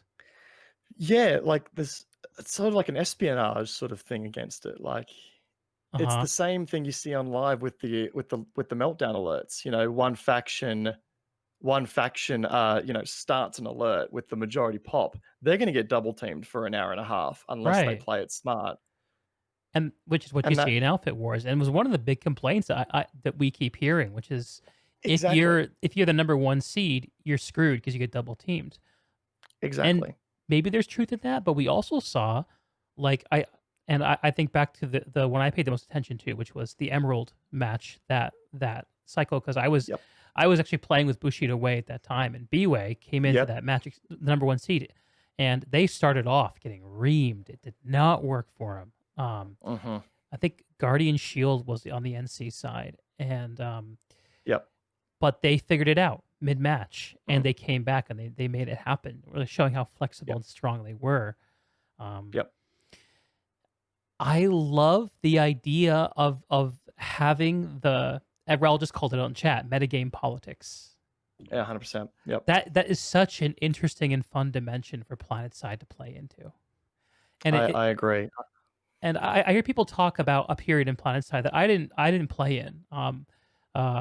The old alert metas, and up from Mm. back in the day, where you had these really really competitive and full of rivalries alerts, Mm. where outfits were Mm. competing against each other, and you'd have stream sniping or people spying on each other. And I don't know everything that went into it, but people speak in glowing terms about that period of the game, and Yep. trying to channel that into something where people can easily watch it, like in an Outfit Wars, where you know when to go where, and it's a planned event on a stream.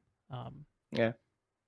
it's all good ideas, but PlanetSide continues to be a complicated thing, and I think that Exactly. there are also very loud voices out there who expect a more pure approach to a competitive format and are baffled Yep. by why you wouldn't try to narrow PlanetSide to what is considered to be the meta competitive way to play, to get Yep.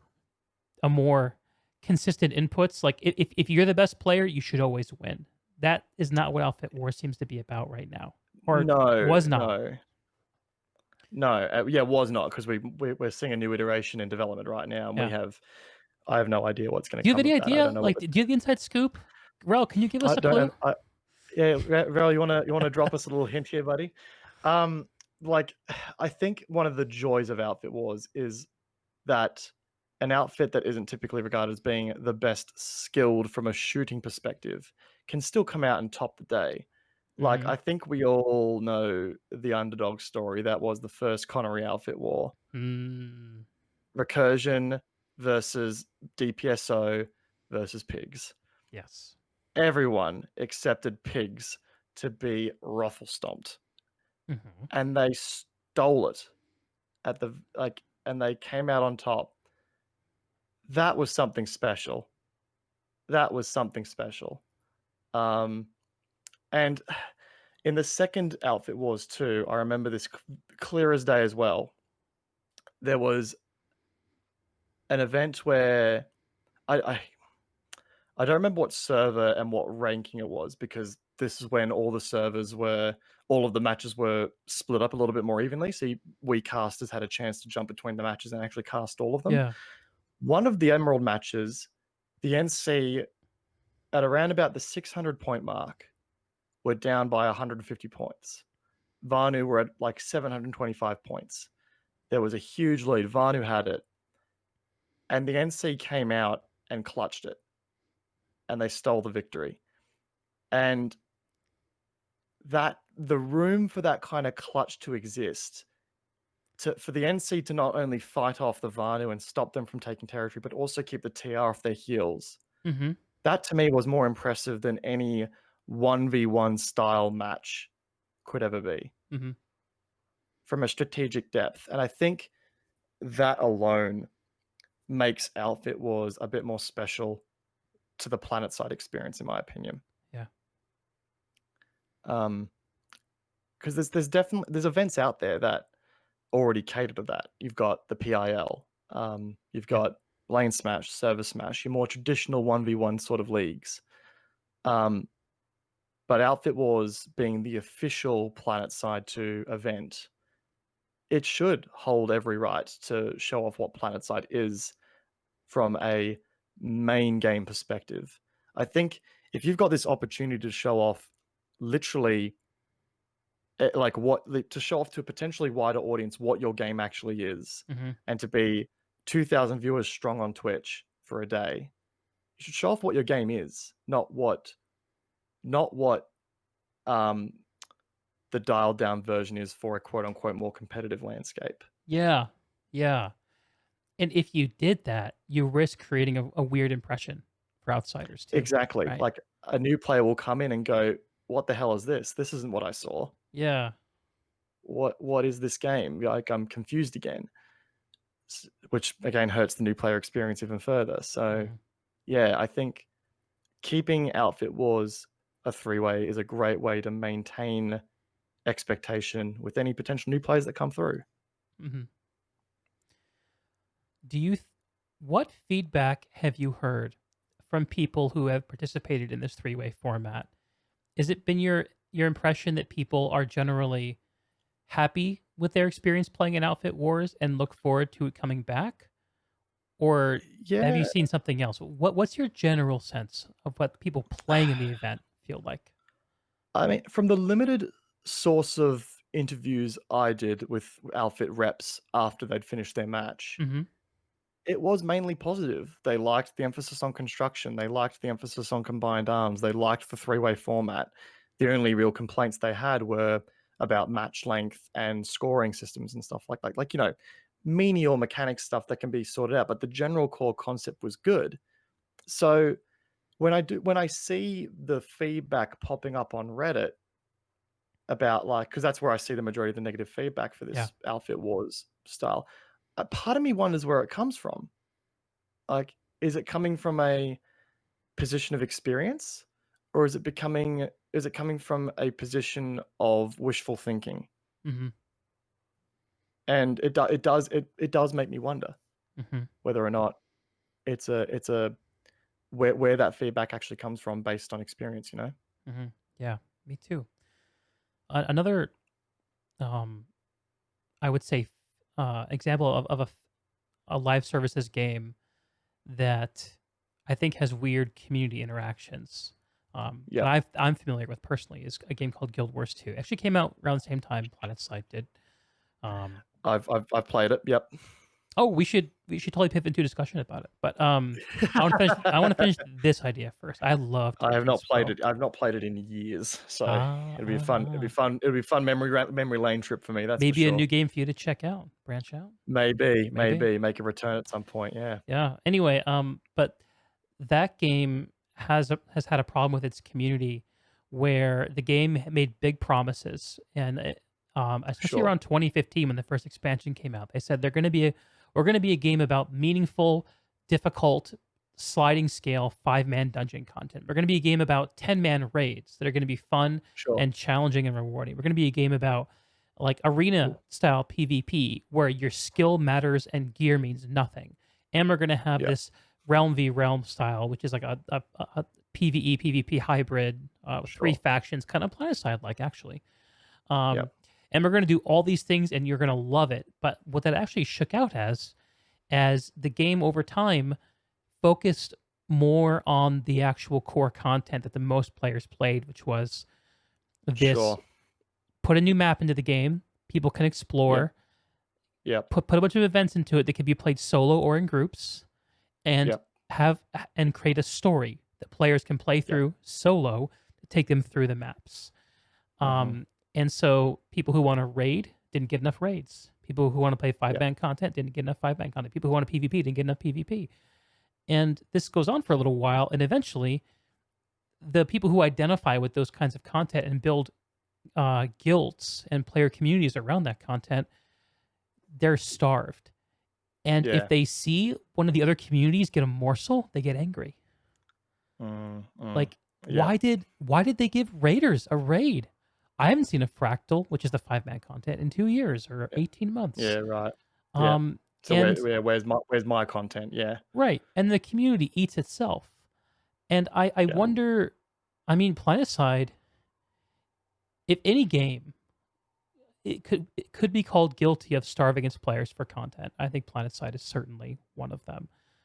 True. It's had a rough time. It's gone through periods where it's had like literally a handful of developers dedicated to the game for months and years, which is crazy, totally crazy for a game at this scale. I'm gonna interrupt you for 1 sec, Deeg. I've just got to go let ahead. the missus in. Oh yeah, Gotta let the Gucci got missus it. in. Sorry. Yeah. 1 sec. I will not be long. Hold that thought. Happy wife, happy life, right, chat? I think we can all get behind that.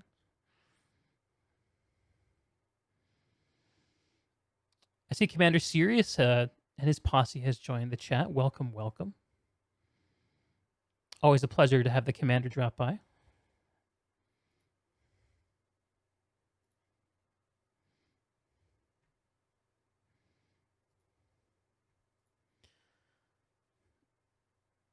Let's get caught up on a few things. Okay. So we have a couple follows. Clouded, I see you just followed. Welcome. Thank you. Illendar also followed. Thank you as well. Goblin Room, the Bloxer. Welcome, everyone. Hey, everything go okay? Yeah, all good. Sorry. No honeydews. No, I've not been told I'm sleeping with the dogs tonight, so that's a good start. Yes, very good place to start. What were Yep. we were talking about community stuff, right? Yeah, so you were talking about how, like, in Guild Wars, certain people were getting more content that fitted for their personal uses, and then we were reading that back over to PlanetSide and how, like, there was a starvation of content. I think was the key point. At the end of the day. Yeah. And so when I applied that lens to the problem you raised. Oh, it's on. Oh God. Oh, do we have a guest? That's the missus. Mrs. Tommy. Oh, Sorry to take love to see it. Okay. No worries at all. A little bit of real life intruding on gamer time. Bit of IRL here. Hey, I welcome it. Of course. Rel says hey too. So Rel said hello. Oh, hello. She's so confused. Okay, go. Um, As we were. so when I apply that lens of player frustration over time Mm. for being Yep. content starved to this Yep. problem of the weird outfits we saw, the weird feedback about outfit wars, feedback that doesn't seem to line up with what outfit reps who actually played in the event are saying. Yeah. What I see is people who didn't get something that they feel like they've been starved of from the PlanetSide experience, and Yeah. I'm my intuition, and I'm curious what you think about this, is that it is overrepresented.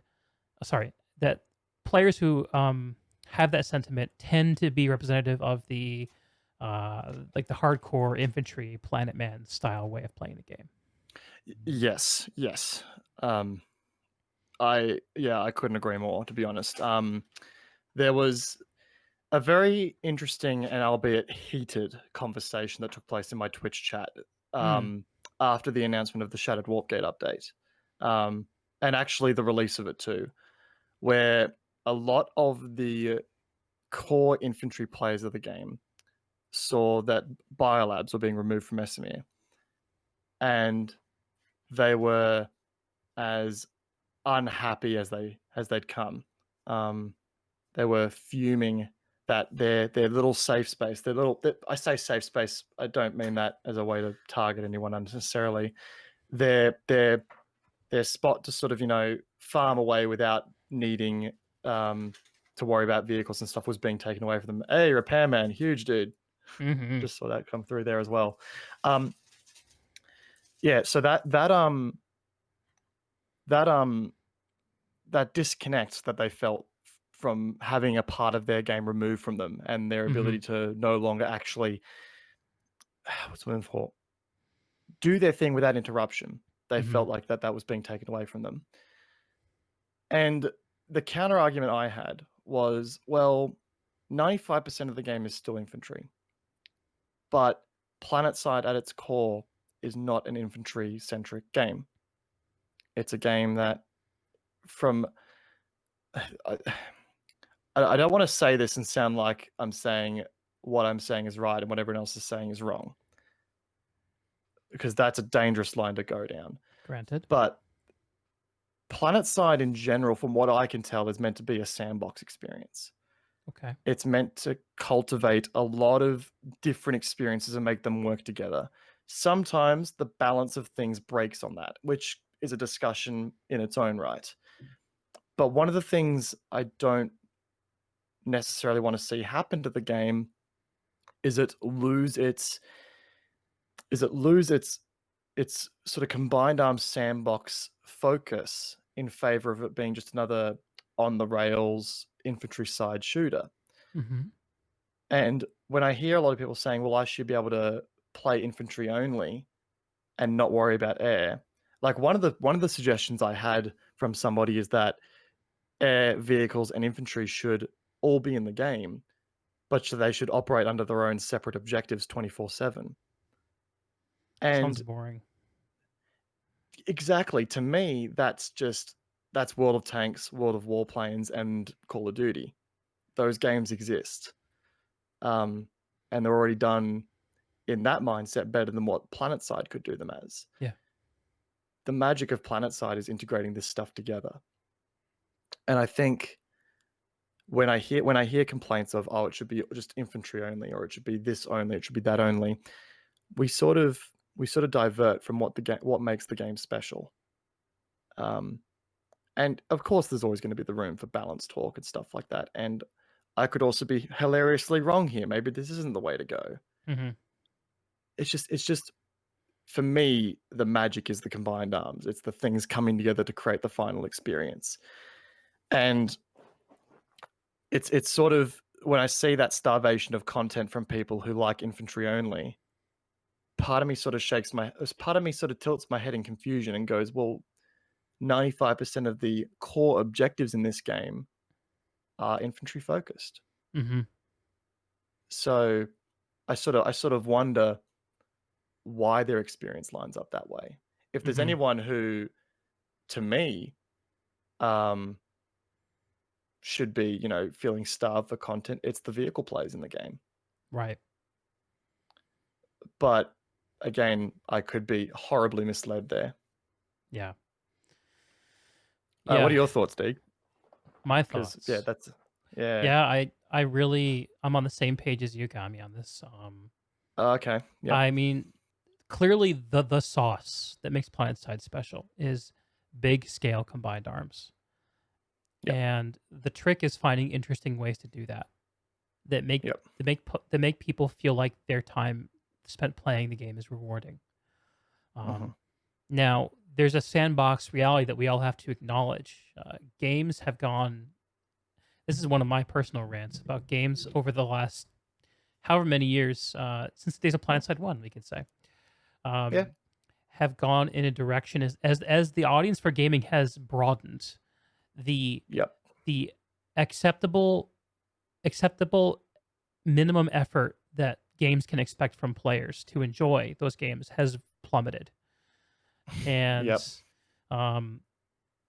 this is and this points to the endless discussion about new player experiences in games. Yes, it does. But I don't know that I can't think of any games in life. And again, going back to this game life dichotomy, Game of life. that yeah. are worth playing, that are easy. They're easy to approach, easy to get wins out of. If it's easy to get a victory in something, then the value of the game is not high. It feels less meaningful. That key point about being meaningful. Right. Like if it was so easy to be successful YouTuber or streamer, then what's the point in trying to get good at it? Like where's the Yeah. reward, the payoff? Exactly. It's not easy. And I think that there's, and I'm not sure how to frame this yet. So this is going to be a little murky, a little sandboxy of an idea. Ooh, I like it. But there's competing promises in PlanetSide. And I heard a talk by a gentleman from Riot Games whose name I cannot remember. About cursed problems in games. And a cursed problem, he defined a cursed problem in a game as when a game makes core promises to the player that conflict. I'll give you an example. Okay. Dude. Let's say that a game promises that it's going to be friendly for everybody. You can get your friends and your family involved. Everyone's going to love this game. Sure. And the game also has a complicated gear system where in order to get the most out of playing the game, you have to really understand and spend a lot of time getting gear. Those are conflicting promises because you can't actually approach the game casually, jump in, jump out. You actually have to understand it. It's trying to do two different things that fight each other. Make sense? Yeah. Is there a particular game you're drawing an example from for that? I'm just think of any modern MMO. Sure. Or sure. Yeah. But and with PlanetSide, my sense is that there are conflicting promises about access to play styles and force multipliers. Yep. I actually talked to. I'm not, for those who saw my discussion with Aflick, I'm going to repeat myself a little bit. Aflick, one of his big things that he talked about is that the things that players hate about PlanetSide isn't getting farmed by him or other insanely skilled infantry players. What people hate is going to a fight and getting spawn camped by air to ground. They hate getting shot at through doors by tanks up on hills. Experiences that feel like a misapplication of force multipliers. Like you don't actually need that force to be successful in that fight. No. But by allowing everyone who wants to play a tank to be in a tank all the time, you're opening up some interesting doors. And Yeah. if you Yeah. really want to make everything accessible all the time, the way to do that in a balanced, enjoyable fashion seems like it would be to roughly equalize the power level of everything. Like Mm, you look at like competitive PvP games like an Overwatch or something like that, or a Valorant, yeah. Sure. where Sure. everything's different, but you try to make everything have a power level that's roughly equivalent. Um, Yeah. you tracking with me so far? I do. Yeah. Like when you have X amount of force multiplier present where it doesn't necessarily need to be, but you give players the freedom to exert that force multiplier if they choose to do so. Mm-hmm. It creates that misbalance of being able to counter and stuff like that. Right. 100%. Right. Um, and like for the example of a tank on a hill, like we veteran players know that if we've got a tank that's really pissing us off, Mm-hmm. we can grab an ESF with an ejection seat, fly over him with C4, and ruin his day. Use the sandbox. But the new player isn't going to know how to do that, Mm-hmm. and they're not going to have the gear to allow them to do that either, which is a huge factor. Okay. Um, one of the big things I think that has been the core of PlanetSide 2's combined arms mismatch is not having enough reason for armor and air to realistically engage in a meaningful way. Right now, okay, especially with redeploy side. So when you've got with the redeploy side meta, so you've got you know, air fly, you've got like, the most you'll see a galaxy is just a hot drop infantry from a redeploy on top of a point, a Yeah. direct form of access. Mm-hmm. Tanks, the most objective, meaningful sense they have is to either kill a killer player made base, which is rare because there's not too many environments where they can be built right now. Excuse me. Mm-hmm. And on top of that, guiding Sunders to a safe Sunder deployment spot, and then you have the Sunder deployed, you have the Galaxy drop infantry in, and then suddenly it's all eyes on the capture point, and the only way you can actually affect that capture point is to either play infantry or to shell the hell out of it with a form of force multiplier, Mm-hmm. an armor vehicle, something like that. What I've always wanted to see is more meaningful objectives in play for those other forms of gameplay, like vehicles. Mm-hmm. One of the things I've always had a vision for, if you will, is instead of having a biolab a tech plant, for example, Mm-hmm. and then have its satellite bases surrounding it, Mm-hmm. merge those facilities together, put vehicle capture points and air capture points around the base as well, make it a giant facility that requires the teamwork between infantry, between air, between ground, Mm-hmm. and make it a faction-wide effort that an armor outfit, an air outfit, an infantry outfit can all stretch their legs and engage over in a way that still feels meaningful.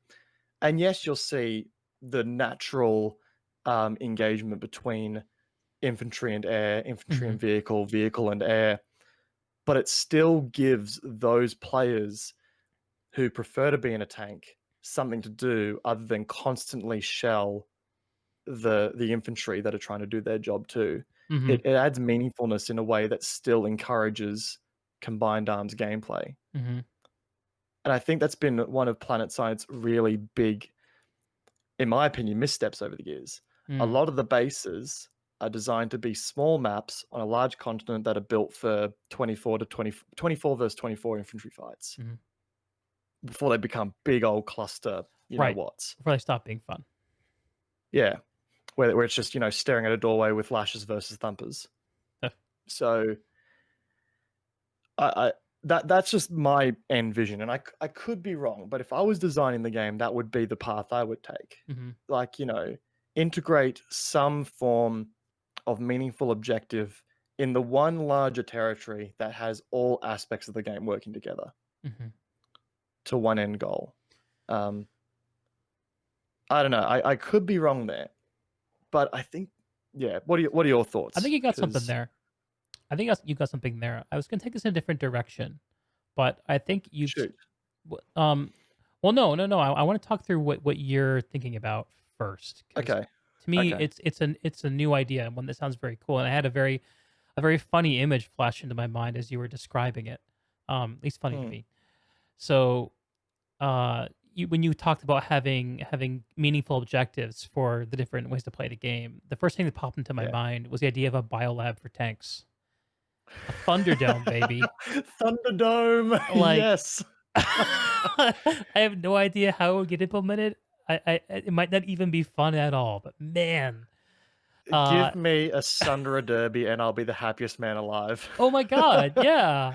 Um, Oh, that'd be great. That'd be so good. Rel, that is your April Fool's idea, by the way, buddy, right yeah. there. I need a Sundra Dome. Thunderdome. Oh, yes. Have we just made this? It writes itself. Oh, it does. It's perfect. Uh, But yeah. that general idea though, Yeah. is I like it. I also heard. I know that there was mention at some point. I don't remember if Rel mentioned this or who it was about the idea of Hmm. potentially doing aerial capture points at some point. Um, Yeah, that'd be cool. we do have the vehicle capture points now, and Yeah. that's becoming more of a thing. I think it's something that RPG has been It's, very cautious about. yeah. Not sure how players would look at that. Um, Yeah. I think the best application I've seen of that so far, and it'd be interesting to see what Rel has to comment. Like if he wants to make a comment on this, I'd like to see what his perspective on this mhm, has been. But the introduction of the biolab ruins on Esamir and the fact that they are open capture point vehicle capture points that can have construction built around them. mhm, Um, on the launch of the Shattered Warpgate update, some of the best fights I've had in PlanetSide 2 ever were in those territories mhm. because you'd have, harassers racing through the bases, performing hit and run attacks on buildings and on Sunderas that were Uh-huh. deployed. But if that Sundera went down, even if you were the defending faction, you'd have to bring in a new spawn solution to keep your foothold. Yeah. You'd have tanks in amongst it, but you'd have infantry would have the chance to get in there and still attack the tanks. And air were a factor too, but there was enough going on that you weren't being farmed into this little corner where air could just focus the entire time. Like you Right. had the ability to have some respite, I guess. Yeah. Like the fighting was very dynamic at those bases, and it kind of, for me, ticked a really big box Uh-huh. of being a dynamic combined arms experience. You know what I mean? I totally resonate with that. I had some of the same Yeah, experiences in the new Shattered Warpgate areas. I yeah. think that they're playing with some very, very powerful stuff with Mm, with the game spaces they're opening up there.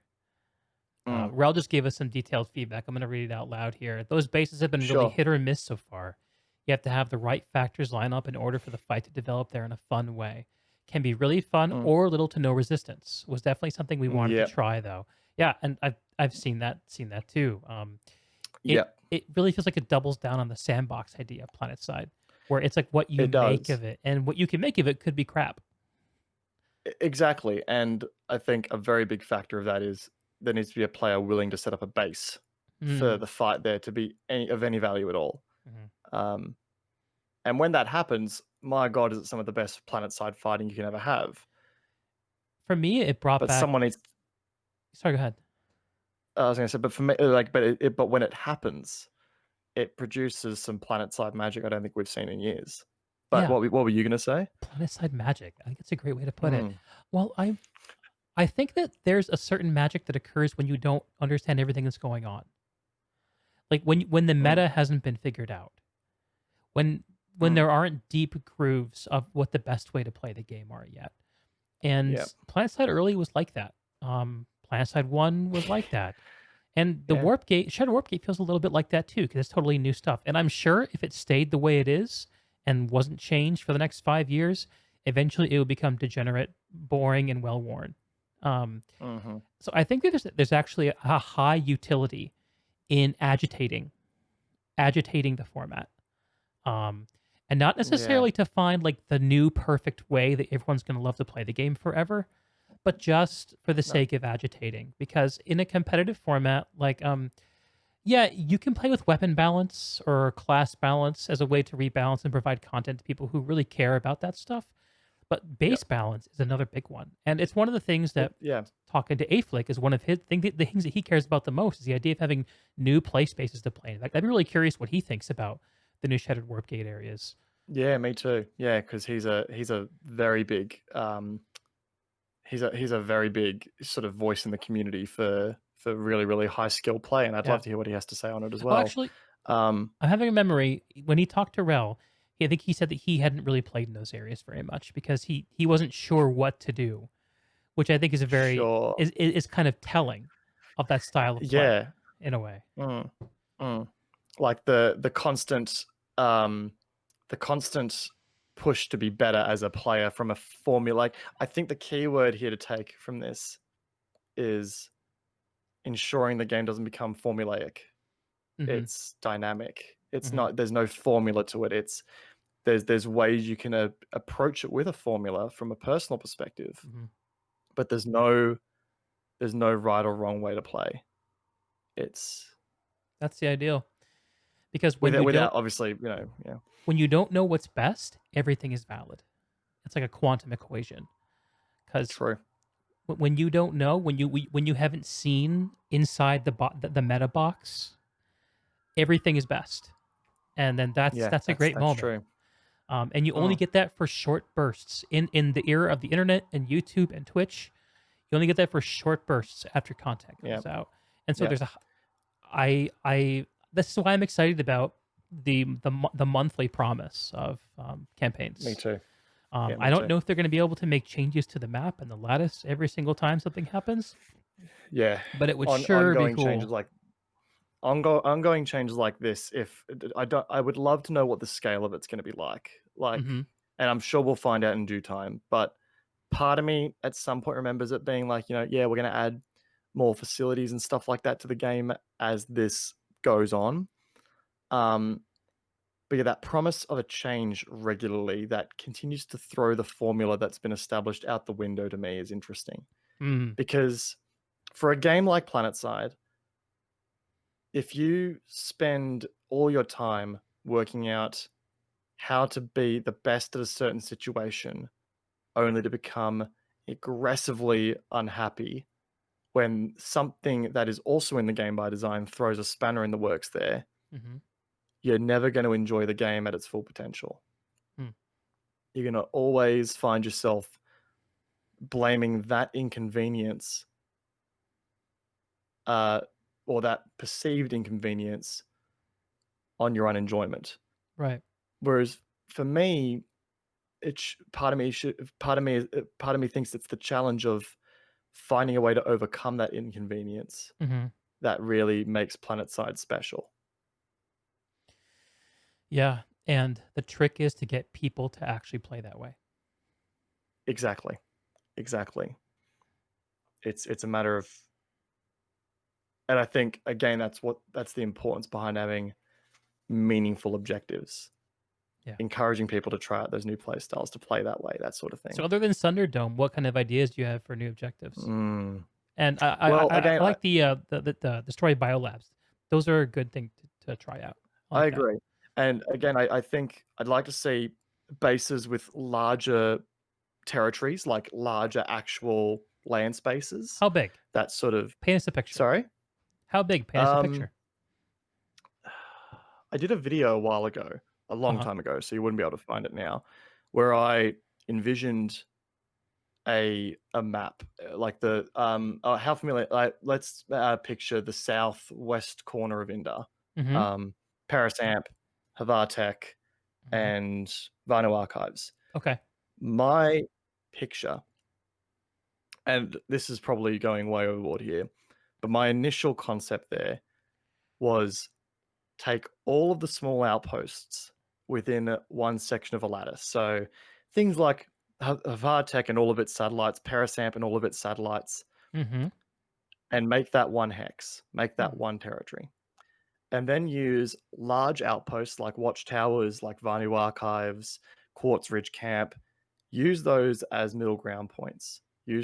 Use those as points of friction as well on the smaller scale. And then once you capture that base, you move on to the larger picture. You move on to the larger territory. Like, you're talking, taking a huge slab of the map, but it takes multiple outfits. It takes a large coordinated force to do. Now, this was a vision I had back in, I think I originally started talking about this back in like 2015. Okay. So player counts have changed a lot. Server Yeah. culture has changed a lot. Gameplay has changed a lot. So I don't know if that sort of thing would work here, but it would be a way of sort of really focusing on the scale that PlanetSide can approach. Instead of throwing 96 people into a doorway and saying go at it, Mm. throw them into a field of buildings and facilities and say, you guys need to capture this territory. Treat it like a mini battlefield map Right. and do your thing. So essentially, you're change. So in a way, you can see territorial conquest on a planet on the planet-side continent, whereas Yeah. each territorial flip is kind of like a transaction. And Yeah, sort of. what you're doing is blowing up the size of the transaction to be the same size as multiple. Mm. So rather than having big, like, honestly, Zergfits apply themselves to 24 to 48 base, and then a smaller base, and then a bigger base, and then a tech plant, and then whatever like that. Yeah, yeah, yeah. It says no, you guys got to do all this at once. Yeah, and sort of, and then It on sounds top of kind of that, sort of epic. I don't know if you can pull it off, employ man. employ the Sorry. and then you have to like employ the assistance of other outfits saying, hey, we've got this part of the territory controlled. Sort of like a risk style exchange between like different Hmm. territories and stuff like that, and you're pulling and pushing back and forth trying to secure land and secure key points of interest in this territory. Hmm. And then when you start to really flip it across, you start to gain that momentum. The territory then becomes yours, and then you Hmm. can move on to the next slab of the continent and such. Like, Right. I don't know, like, to me that would like I would also love it if we combined TI Alloys, Crossroads, and Crown into one territory and just made that one big stomping ground. Yeah, I know, right? I would like to play around with that. Yeah, but again, like, to me, I would just love to see scale emphasized. Right. Like, Interesting. I like that idea. I mean, you risk creating big stalemates because it's very hard to flip yeah, territory, but you do. you also provide an incentive for very large scale planet side, which You you do. see, but when you see it, it's usually feels like it's misapplied. Like, why are there Yeah, two platoons of TR at this base? Why? Why? exactly. Because there are two platoons of Exactly. TR who want to play together, and they need to pick a Mm. base. Yeah, and it sucks for the 112 that are on the opposing end, but it is what it is. Hmm. It would help to delegate forces and Zerg fits. I Hmm. say that I actually have no issues with that sort of style of play. You do you, boo. Um, Oh yeah, I don't say it negatively when I say Zergfit. It's just the best name no, for it. it's yeah, no. I figured I'd clarify that too. It's worth it. Yeah. Yeah.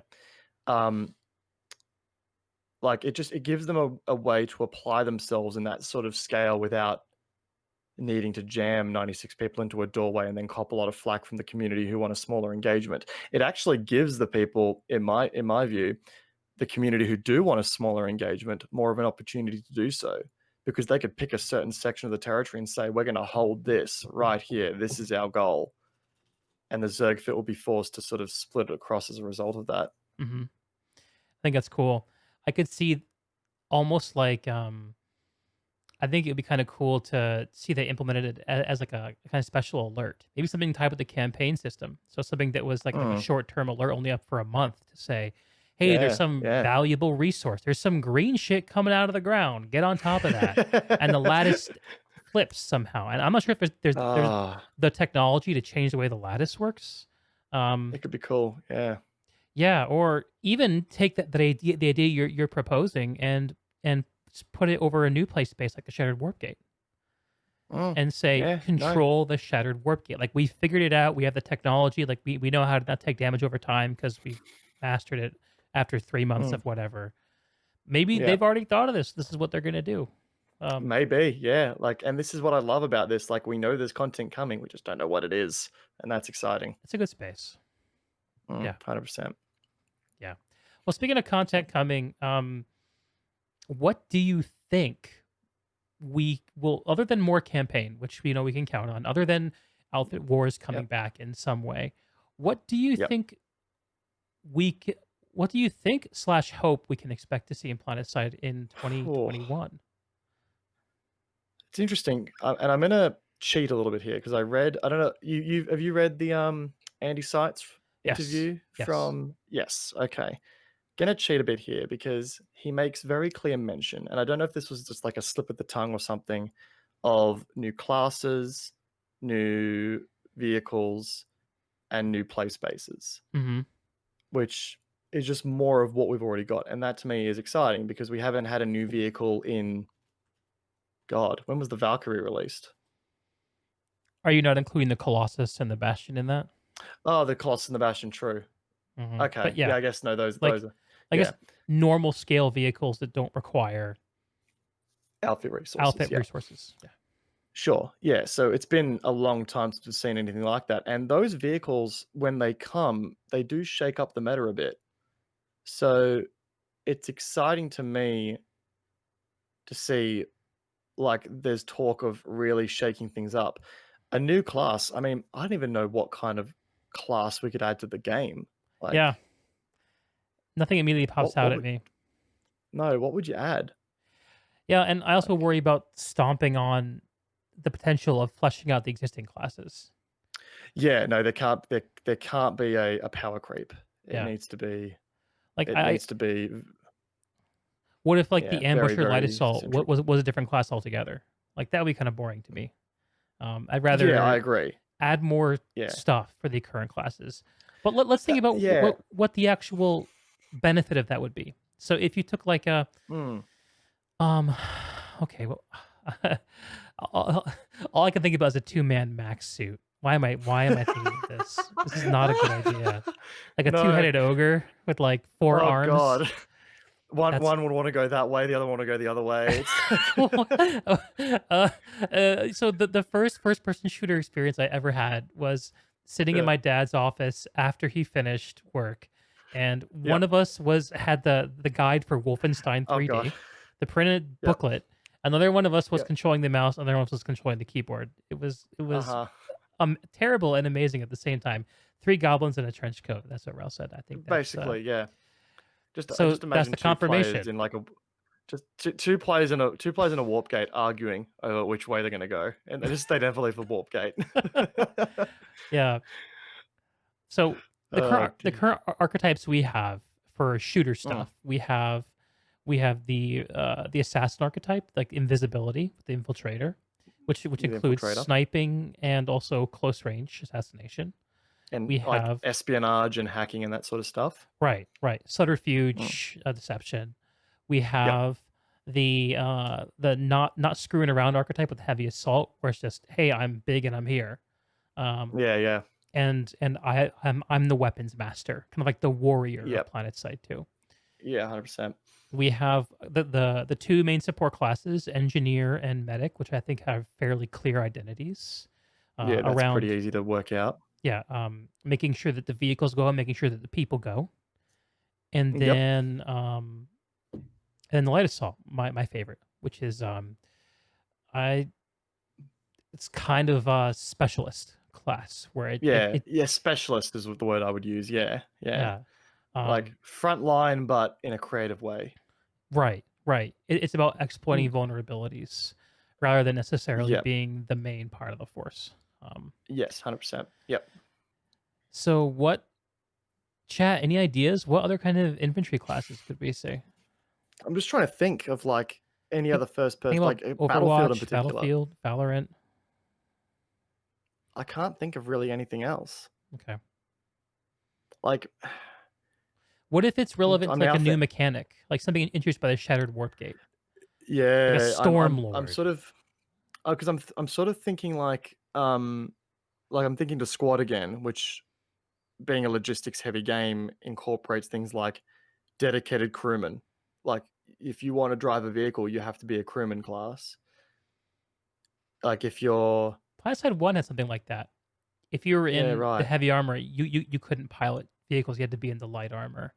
I don't Yeah, really right, okay. see that seems like more of a restriction than it actually is like a It archetype. does. It's a bit of a controlling restriction, exactly. And I think that would go very much against what PlanetSide's meant to be. Hmm. I can't. I'm putting my head to it, and maybe the creative minds over at RPG are thinking of something we're not, but I cannot put my finger on any other class at the moment that could potentially be added.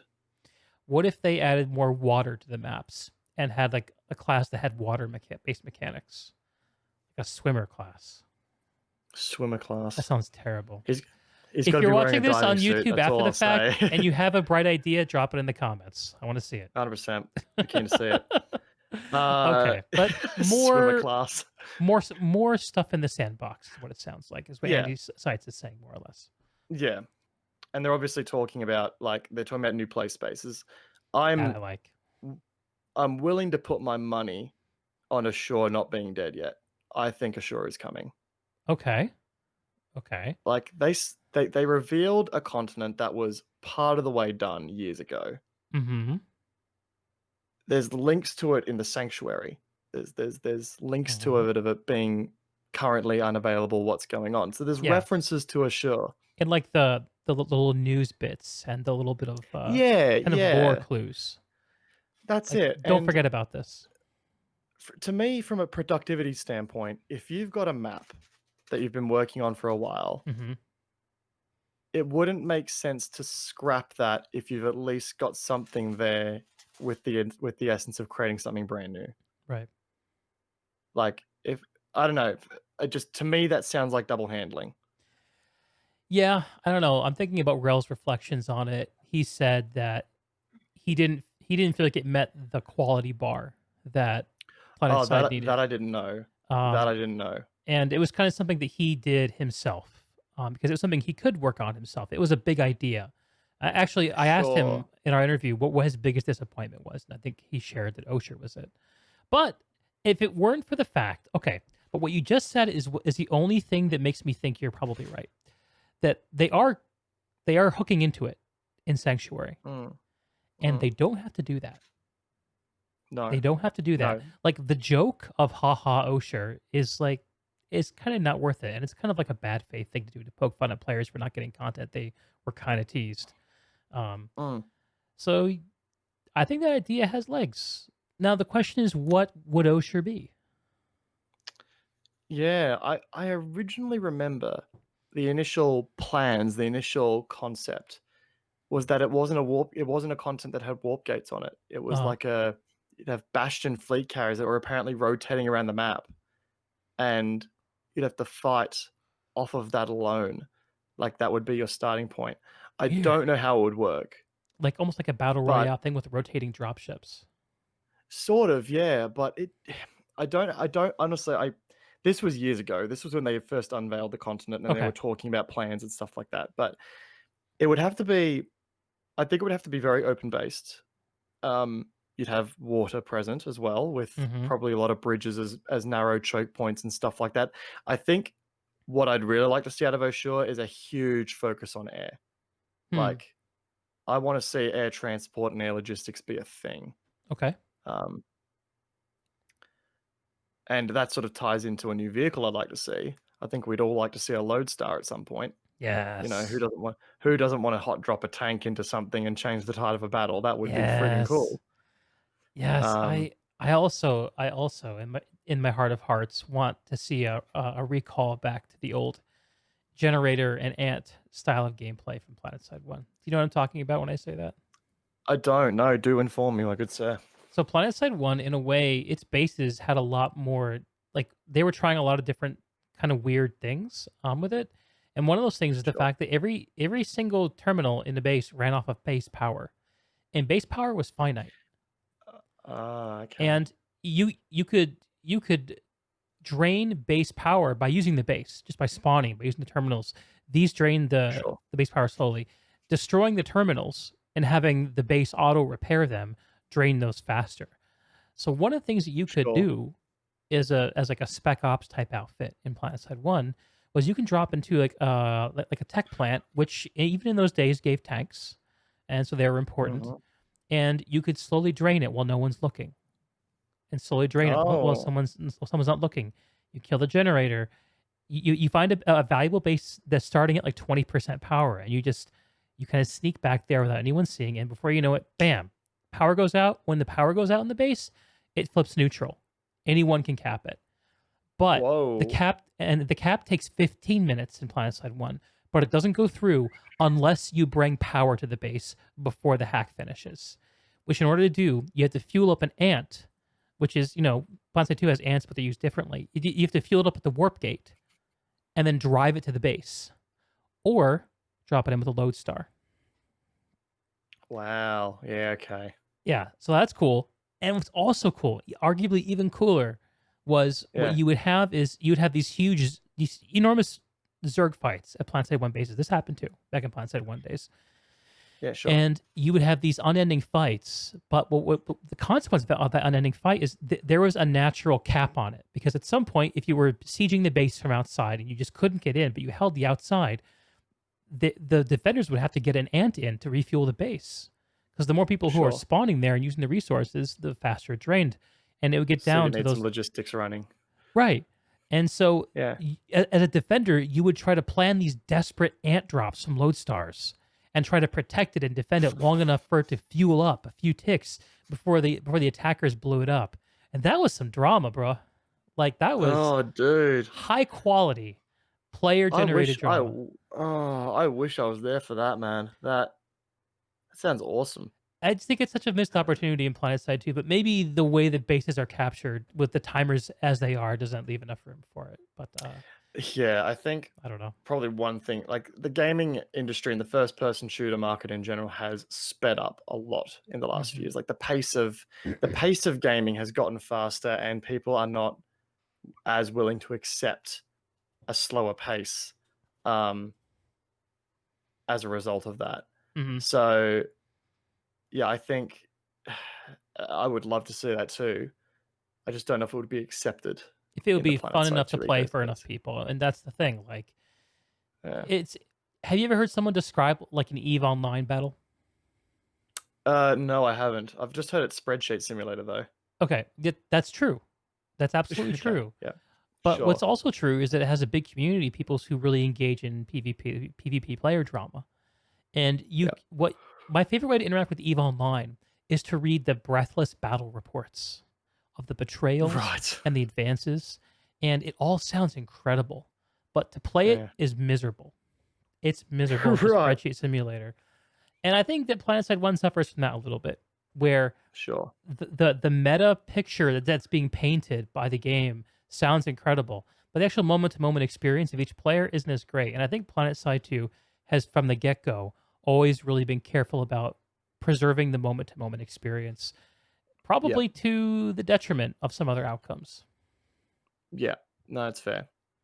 That is fair. And I think, yeah, it's very much about ensuring that the moment to moment is enough to keep people around through the XP grinds and stuff like that. Right. No, I could see that. Yeah, I could see where that design decisions come into play because yeah, we're in an age now where people's attention spans are much shorter. I And have a bone to pick with that idea. do you? Okay, I'd love to hear that. Um, I think people's attention spans are suited to the environment that they're in. Okay, So, no, that's fair. Yep. so if you put people in a situation where they grow up surrounded by books, they're going to have excellent attention spans. If you put them somewhere where they're going to be surrounded by screens, they're going to have lower attention spans. It's just humans are adaptation So machines.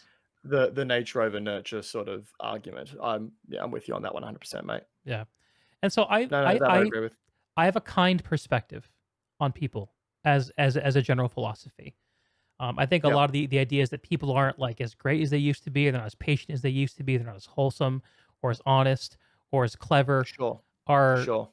is all wishful thinking. Sure.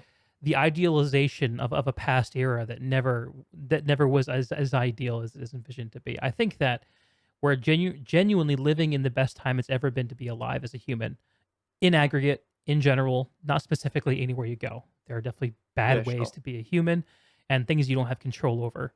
Um, but um, Yeah. I think that we as humans w- don't know how to deal with the level of information we now have access to and the level of Mm. connection we now have access to. We aren't that far removed in evolutionary terms from being confined to tribal groups for our entire Yeah. lives. And our instincts Yeah. are patterned around adapting and thriving in those scenarios. That's why we seek Yeah. confirmation bias. That's why most rational thinking in the whole world exists as rationalization, a way to justify Mm. a feeling that's based on I- unexamined instinct. That's my Yeah. feeling about it. No, But I'm yeah, with you. Yeah. it doesn't detract from what you're saying. I'm just adding a dimension to it. No, no, I agree with you. And I think another part that plays into that is echo chambers as well. This is actually something I had Uh-huh. a very big look at in university, Tell me about it. and in online discourse and online communities. Uh-huh. When you have a group of people gravitate towards one another, it's normally for one reason, because they agree on something Mm, or they have a similar passion for something. Um, and when those people agree with each other, when they spend so much time with each other, they discuss, they discuss, they discuss, they discuss. They keep reaffirming each other's stance on something.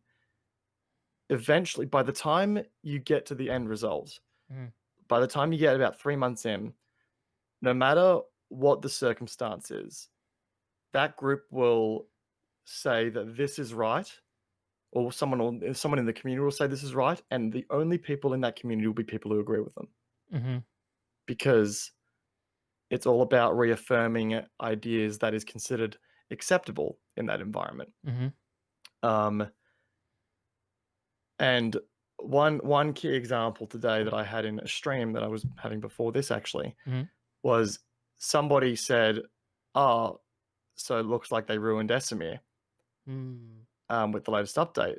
mhm, And I said, "Well, I don't know about that. I've been having some of the most fun on Esamir I've had since launch. How do you argue?" And he said, "Well, everyone I've talked to says they log off whenever Esamir is on." And I say, "Well, okay, is that because you've filled yourself? Is it because you've placed yourself in a community of people that think the same way you do, mhm, or because you've legitimately gone out and attempted to source information from a wide variety of demographics?" mhm, And they said that they were only really talking with the people that they talk to on the day to day. So, like, I very much I see it in a lot of communities, especially. I'm going to call this out now. The planetside subreddit from time to time. oh, yeah. You Yeah, you see a lot of echo chambers fill there, Mhm, and as soon as somebody has an opinion that differs, it'll sometimes get shot down aggressively, like it gets downvoted to hell. yeah, Um, and I think when you have those sorts of echo chambers filling, it can sometimes discourage actual conversation. There have been days when I've seen conversation emerge, and I've like sometimes I'll disagree with what's being said, and I'll be like, "Oh, okay, maybe I'll add something in here." But then I'm like, "Oh, am I just going to get downvoted, or is something actually intellectual going to happen here?" And that's not necessarily a dig at the PlanetSide 2 community and the subreddit and stuff like that. mhm, It's just how echo chamber mentality works, mhm, and how if you see one person disagree with it, sometimes you're going to echo that opinion. mhm, Um, and that's at times where I just sort of, decide, well, in that case, I'm going to distance myself from that because I know I'm just going to end up butting heads all day. I don't have the energy for that. not worth your time. Yeah. Pearls Exactly. I'd before rather just swine. basically. And again, I'm not necessarily trying to have a slash in anyone who's active on PlanetSide subreddit. Like a lot of meaningful conversation does happen there. But there are times where I see an echo chamber very prevalent there, and sometimes it does devalue opinions that do differ for the sake of differing. Right. Um, and it can hurt actual conversation, and that's something that I've always tried to avoid Yeah. with content creation as well, and just general community harboring, I guess. Yeah. I think I've noticed that, Kami, and I think that that is the accepted way to pilot yourself through life, is to not allow yourself to sink into the perceptions of people who look and think like you. And Mm, um but I again, like, I acknowledge what you're saying. I have, and to add on top of it too, I have a sympathetic interpretation of that phenomenon, the echo chamber phenomenon. yep. I suspect, and I'm no scientist, but I suspect the echo chambers have tremendous evolutionary utility. The Okay. idea of finding a group consensus that you can rely on, that is safe, Sure. and that allows you to confidently exclude people who could be a danger to you, has Sure. evolutionary utility if your life is in danger. Yep. To create objective truths that better the quality of life to a Right. certain extent. And it's not, what you get out of that situation is not a pursuit of truth. What you get is a pursuit of life. More likely Mm, to survive, more likely to reproduce, more likely to 100%. Yep. print more humans. Yeah. But Yeah. most of us live now in a society where we don't have that pressure on our survival day to day. I don't. No. I'm sure you don't. No. No. Um, but we still have all these instincts kicking around that tell us how to orient ourselves. And Hmm. To find a tribe per se. yes, and we feel great Mm, when we do. exactly. Think about the We Briggs find experience you described when everyone came true. together for your Yeah. video. Hmm. I mean, yeah. And Rail also just Yeah. sprinkled something in that I think is worth echoing. Definitely an issue trying to develop in that sort of environment. Right. Yep. I can only imagine so. I can only imagine so. Yeah. Real It, it challenge. makes it makes for it makes for a very complex environment that, yeah, I think the best way to go through it all is, yes, find your people, but also be open to be challenged. And you know what that Like, is? I think yeah, I think that's the mentality of like a chief, like a yeah, tribal chief, a 100%. leader. Yeah, And yeah, there are fewer leaders than there are followers in the world. it's very true. What I love about doing these interviews is I always feel like I'm talking to another chief. It lets me get in Appreciate it. touch Yeah, with the okay. other chiefs of the community. Absolutely. You're one of them. Absolutely. Rel's Sure, one man. of them. Thank you. Aflick's one of them. All you Mm, guys. Um, and when you wade into the Reddit, you're not in, and I hate to use like racial sounding metaphors, but you aren't talking with the leaders. You're talking with everyone, and you correct. get the Yes. the levels of communication that are more about confirmation of um of Validation. yeah, validation, better word for it. They're Yep. more about Yep. validation than they are about actually testing to see if there's a better way to run your community, your people, yourself than you knew of Sure. before. Yep. Sure. Yeah, I'd agree with that. And it's just, yeah, it makes for a what's the word I'm looking for? It makes for an interesting dynamic at the end of the day, I think. Mhm. Um, you can see why it's there, but sometimes you wish for a different sort of interaction from time to time. Yeah, Mm, I think it can happen. If we it don't can. blow ourselves up, I think over time we'll see more and more of it. Um, That is true. but it took us a long time to get humans to where we are today, and um, Yeah, we all owe it to ourselves to be patient with the fact that none of our parents grew up with this technology, and it's true. um, we live in a world that's changing so fast. I think that the kind of humans that are going to thrive don't aren't going to do so necessarily in the same ways that humans used to thrive. I don't know. It's Yeah. I'm a complete layperson when it comes to these problems. I just probably listen to too many podcasts, to be totally honest. Um, Is there such a thing as too many podcasts? Let's be real. well, there's only so many hours in the day. That is true. Okay, yeah, you have a That's good where I point come there. down on it.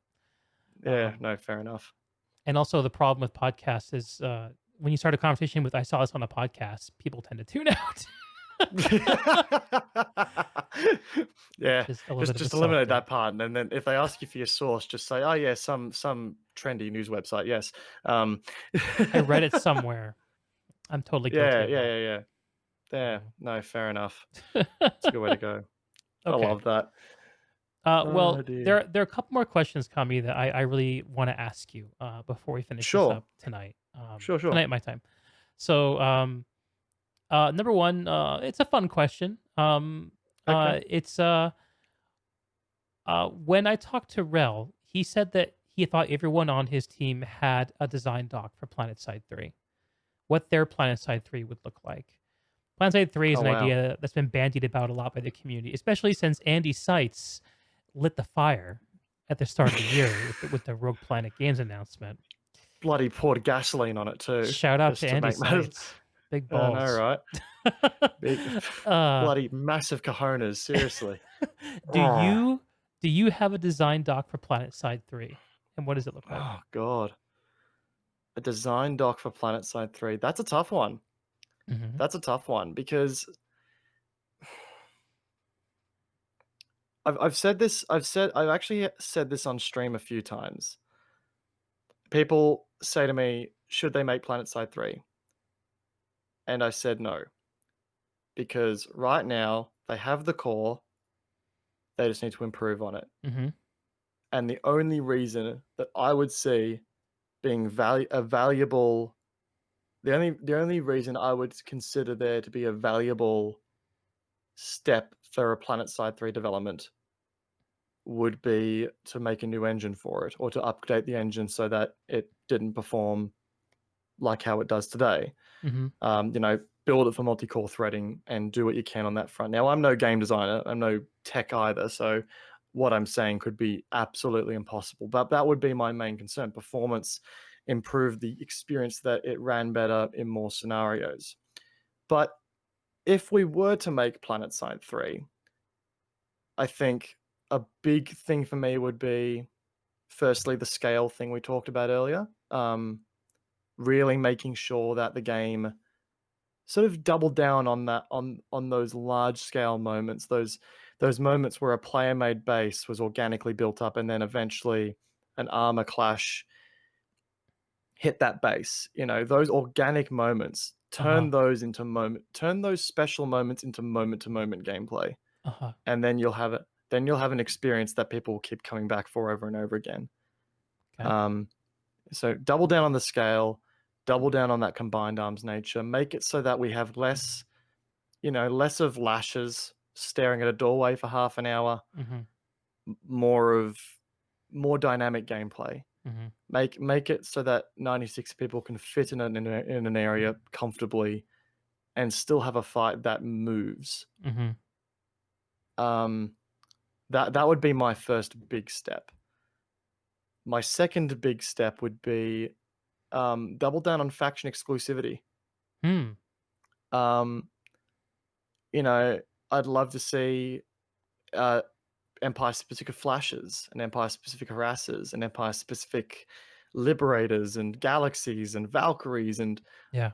I'd want to see everything faction-specific. And I know the workload for that alone is astronomical, and I Right. wouldn't even expect the developers to come up with that in any mindset anytime soon. It's huge to balance, model, do cosmetics for over and over again.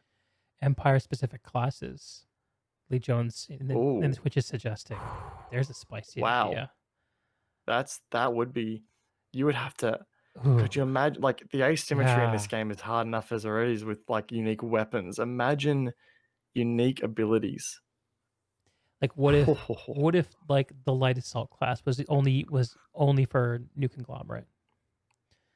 Jesus. They were the jetpacks. PlanetSide 1 was a little bit more like that.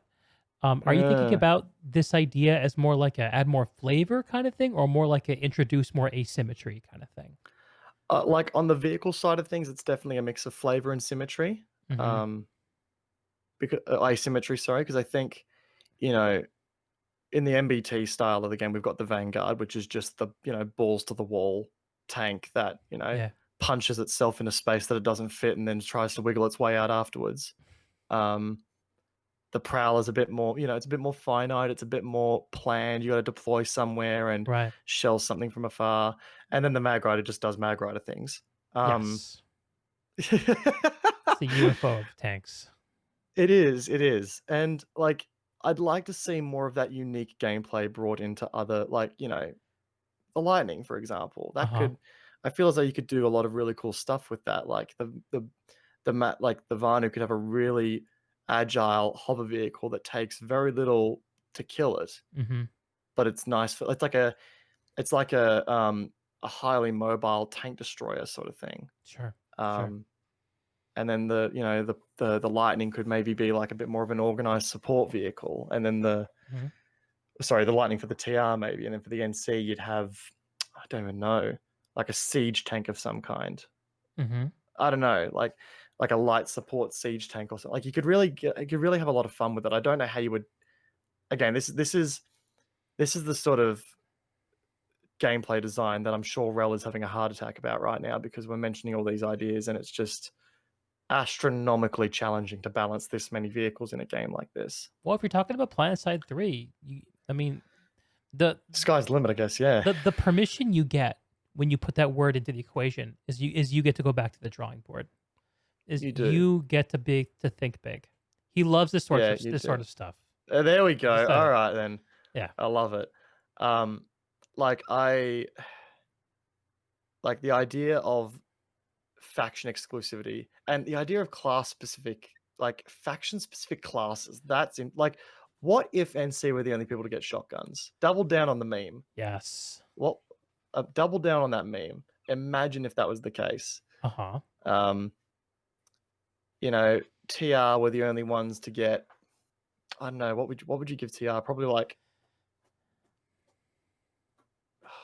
I think an easy way to I don't, do it would be to look at like other three faction asymmetry games for inspiration. And the easiest one to think of is StarCraft.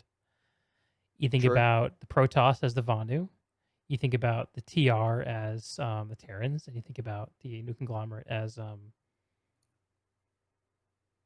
actually I guess Actually, I was thinking about the NC as the Terrans and the TRs as Zerglings.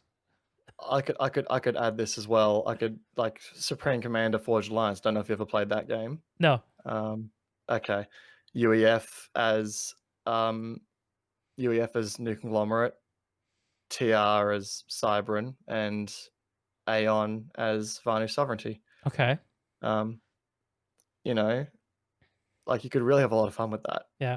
One of the things that Rel said in our interview is that why stop at PlanetSide 3? If you're going to make a big MMO FPS, why not reinvent it? Why not do something new and bigger? Why be limited by PlanetSide? Um, True, yeah. true. That's a big claim. Whew. Rel, what you planning? It's a Designers got to big design, claim. yo. Designer's got to design. That's it. Like, and that's why I want to continue seeing innovation like this. Once you Mhm. stop innovating in a game like this, your game dies. You need to. A lot of people say you don't need to reinvent the wheel. I kind of disagree with that. Yeah, me too. Yeah, Um, like, people who say that have never played dead games. yeah, that's it. Like, I sorry. Go there's ahead. some things where I can say, like, if it ain't broke, don't fix it.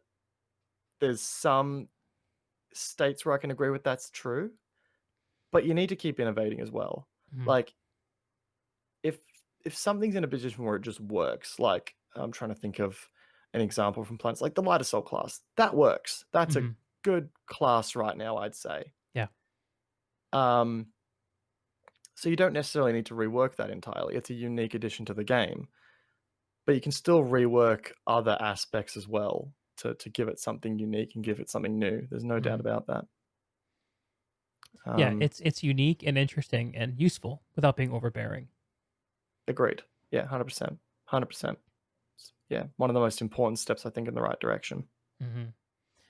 Yeah, I saw an interview that Danny O'Dwyer's channel No Clip did with Digital Extremes, developers of Warframe.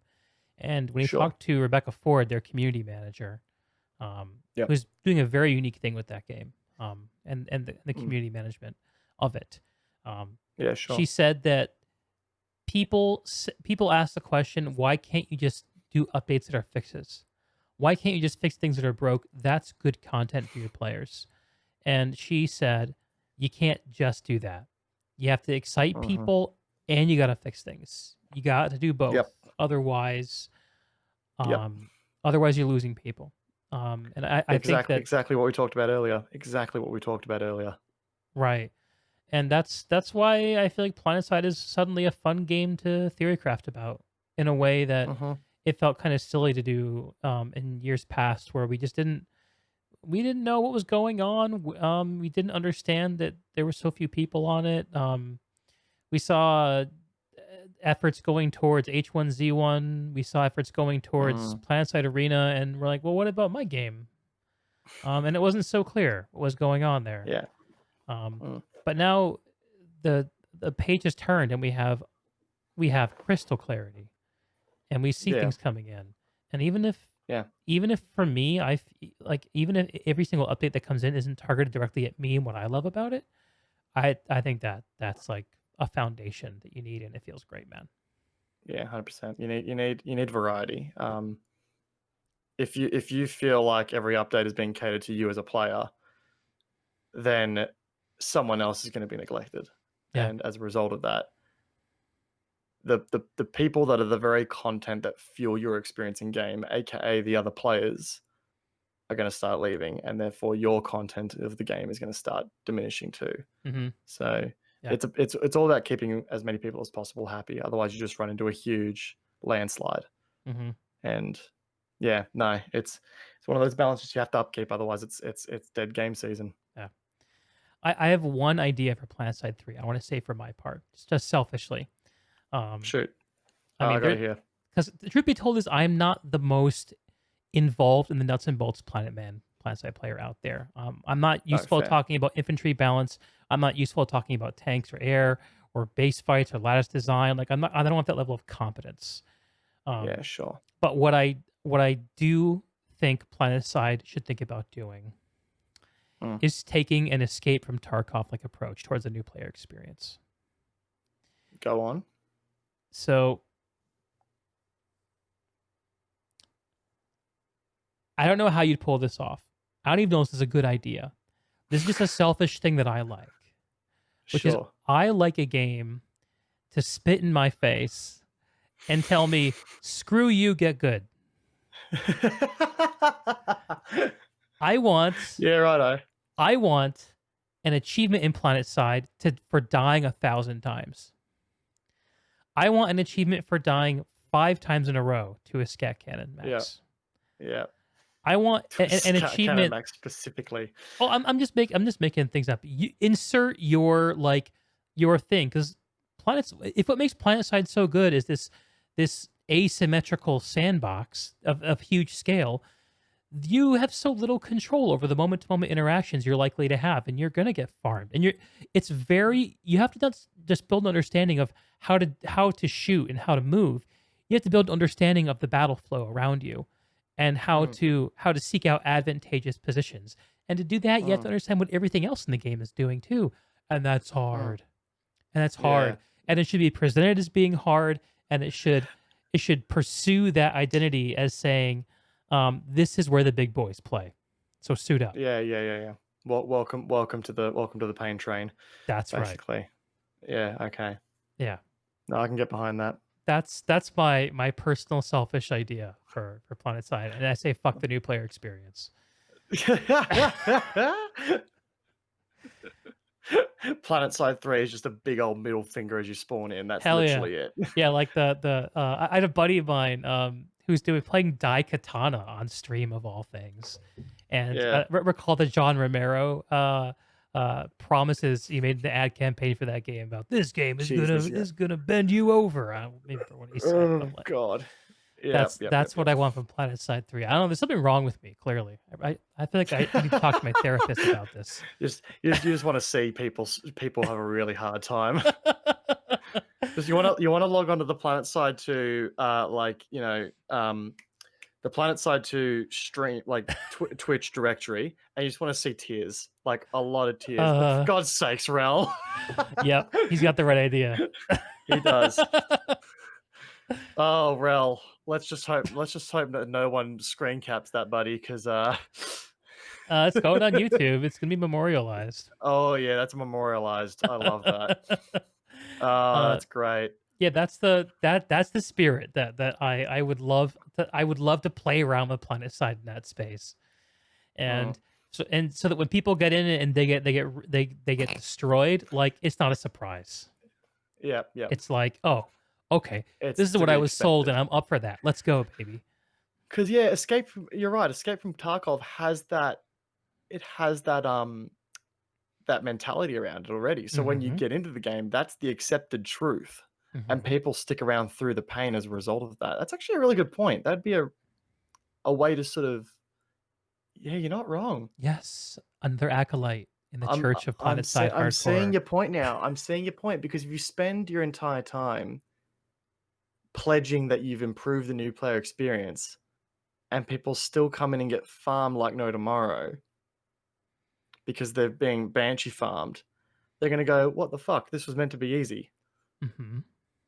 Hmm. Ah, It's about if you, reconciling those mm, cursed problems, making sure that the presentation of the game and what you actually get from the game line up, so people know what they're getting into and they know how to have fun with it. challenging the norms to match the expectations. Yeah. And why try to beat these games that are drop in, drop out, easily accessible experiences like the Call of Duties of the world? Why try to It's beat them at true. their game? Like you're never going to do that. That You're is never going to true. be as That is accessible true. as those games. You're never going to make people feel as powerful as they do in those games. It just isn't going to happen. Yeah. Um, Yeah. find what makes your product stand out above all the others, and fuel that thing as much as you can. And you've got to work around Mm. a bunch of existing designs that hold it back. You've got to work around so many different things. I say PlanetSide 3 is my idea for that, but that's a safe way. A safe way. I shop at the safe way. Sorry, it's a confusing way to think about things. That is the safe path. Um, Yeah. Yeah. but you could do that with PlanetSide 2, too. I could You see could. PlanetSide 2's 10-year anniversary relaunch. You know, upgraded Mm. graphics, better performance, a bunch of new vehicles, and an ad campaign that tells you to get good or get out. And it's It's true. Like games like Tarkov have got the established norm. There is you are gonna have a hard time. You are gonna hate yourself for playing this game. Yeah. All right. Okay. All right. Yeah. All right. so Then you got me thinking. You've got me thinking now. I'm not gonna lie. Like I've always been a voice in the community about improving the new player experience and making it easy to get into, but you've got me challenging my perspective there a little bit. I'm not gonna lie. excellent. Well done, my good sir. Well done. Okay. Normally, Well, normally I'm really, doing okay there. yeah. I was gonna say I'm normally really stubborn. I'm normally really stubborn about that sort of thing. That's perfect. I love talking to stubborn people. I'm one of them Mm, too. mm.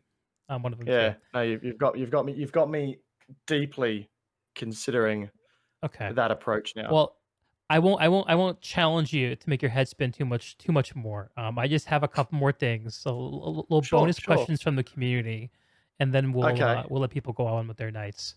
So okay, Okay. Yeah. the first question I have to ask you about, and I don't Mm, know what this means, and so I could be wading into something that I don't understand. Is okay. Could you tell us about how hard it is in Australia where you live, Yeah. having red hair? Oh God. Is this a burden? Is this a cultural thing? So it's well, obviously there's the joke of, if you're like the name you get coined with instantly is Ranger. You're a Ranger, real redhead Ranger. It's Ranger? Okay. Ranga. Ranga. Okay, Ranga. got it. Mrs. just looked at me with the biggest look of like disappointment and concern. So what negative qualities are attributed to Rangas? It's well, we're just Derived from we're orangutan? Is that right? Yeah, it is. Urban It actually Dictionary. does. Yeah, exactly.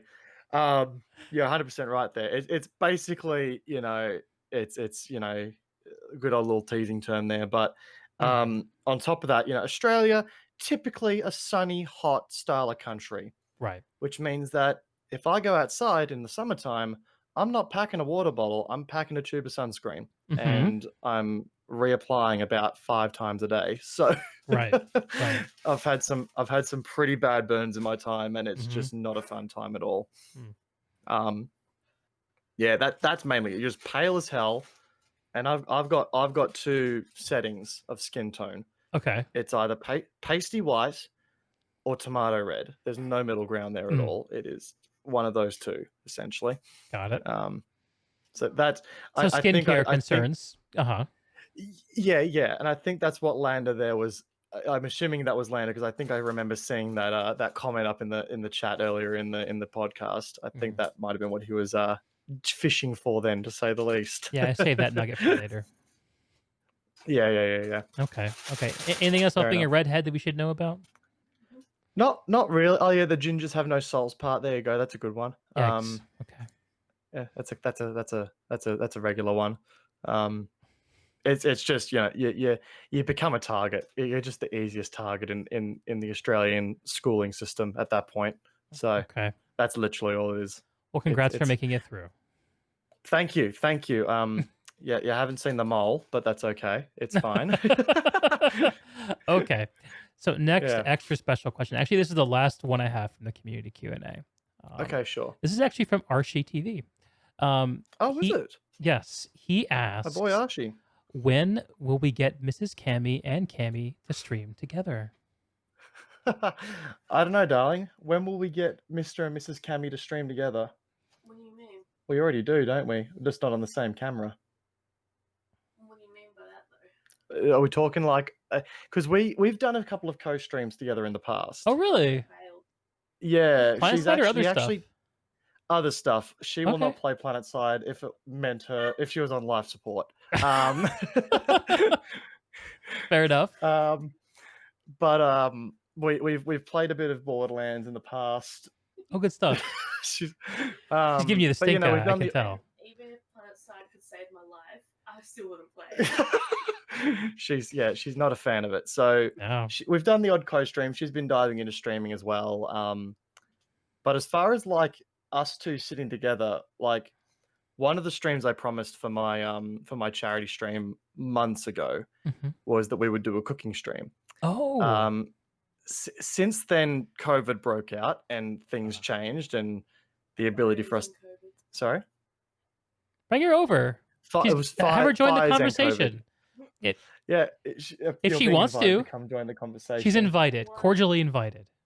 Cordially invited. She's currently eating shaker fries, going, why? Oh, no. I think she's in a happy place at the moment. All right. Off camera is a good Okay. place to be too. Respect. Okay, yeah. If I invited my yeah. wife on, I think she'd rather die. Yeah. Like Mrs. Cammy needs to be prepared and ready for it to, Respect. happen essentially. Yeah. Absolutely. But we wanted to do a cooking stream at one point, and then the fires happened and COVID happened, and it just all Mhm. sort of steamrolled and made it near impossible to get it done. Like we were originally planning on doing it around February, March, April sort of time, but in February, I evacuated for like a week. Wow. From the fires. So yeah, Whew. that was fun. Yeah, exciting times. Yeah, no, it was like we were.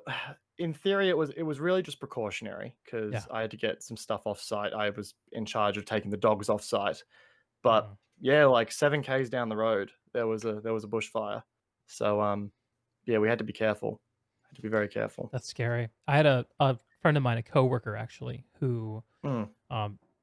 not Aussie wildfires, but the wildfires here in Washington State in the U.S. Yeah, sure. Yeah, wow. He had literally the homes on the other side of the street from him got burned down, but his Jesus. home was Yeah. untouched. Like That's the screwed scary part stuff. about bushfire. It is indiscriminate and it's random. Like there is no way you can control it. Yeah. And back in 03, I know this is going real far back, but back in 03 we had another massive bushfire tear through here. About 500 homes in my state alone in this state lost. And back when it was back then it was a single lane carriageway out of the valley that we live in, and the other road, the secondary road that took you out, was closed because the fires had made it to that property, or made it to that line, and it was too late to leave. So we were all sheltered in, and you'd look outside the house, and despite being so young, I still remember this. You'd look outside your house, it'd be pitch black at like 5 o'clock at night, but you'd see people standing on their roofs, fire like hoses ready to go, taking out embers and stuff like that. So it's just, yeah, like to bring it back to the point, like we were obviously going to do our stream, but we decided that we'd hold off because I had to get out just in case it got to that state again. And yeah, it's one of those things. Yeah, it's a real human moment there. Mm. Well, I'm glad you made it through. Hopefully, your friends and family too were okay. Yeah, no, we were lucky. None of the state was actually affected. Well, I say that none of the state's urban area was affected. We lost a lot of national park and stuff like that, but that bushland is typically actually designed to burn. But right. Yeah, it's yeah, we were lucky. The wind played ball, but because the wind helped us, it actually negatively affected some communities to the south. So it was very, so yeah, I kind of feel bad kind of saying that too, because I know some folks, not personally, but folks out that way did lose stuff. So yeah, it's a cruel mistress fire. It's one of those things that, you hate to see. Yeah, scary thing. And we all be safe. A couple more questions for you that bubbled up. Please. Please. Question from, I literally just saw this question and now I can't find it. It's run away from you, has Someone, it? Boozer. Boozer asked, when are you going to do the battle with Sirius? What's that about? Oh, that's a fun one. Yeah, Sirius and I need to, let me put it this way. Whenever Sirius is ready. Okay, what's the battle entail? People want me to 1v1 Sirius, I think. Or they want me to either 1v1 Sirius, or they want us to squad versus squad. And my answer to that is whenever he's ready. Oh baby. The gauntlet's been thrown. You hear that, Commander Sirius? 3 hours in, I'm sure he's still listening. Yeah, he may be. We want both. Squad versus squad would be real fun to see, and Boozer wants to see both. That'd be a fun streaming event. Like, it'd be great. We've always talked about like doing a bunch of stuff. Like we do loadout challenges on my channel as well, and someone wants to see me get some of the big like Archie, myself, and Sirius together, and force them all to do the same thing with me, and sort of see how we all get on. Oh sure.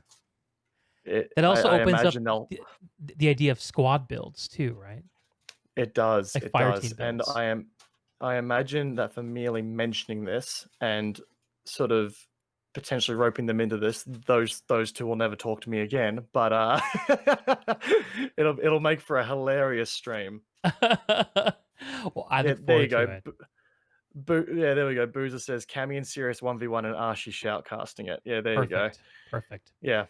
I would watch any version of this. I especially like the squad v squad idea. I think that's very Me cool. too. I really like that idea. And I have some outfit mates who would be very keen on making an appearance on that.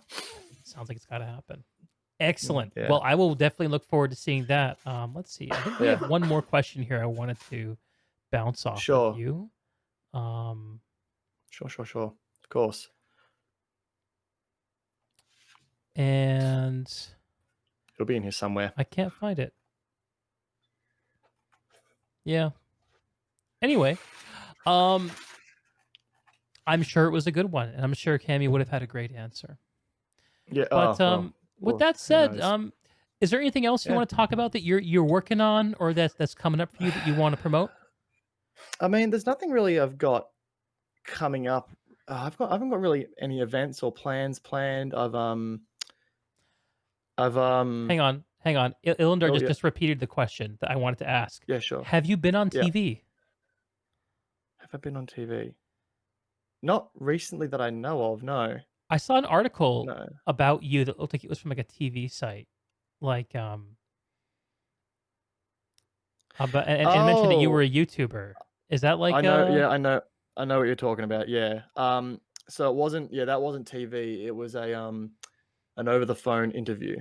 okay? Um like so in my area we've got a Facebook page for YouTubers. It's a little quiet now. It hasn't really seen much traffic lately. Hmm. Just because, you know, we've all had time, we've all had lives to get back to. But this this reporter from a studio called the ABC contacted us and said, hey, would anyone be keen on doing an interview?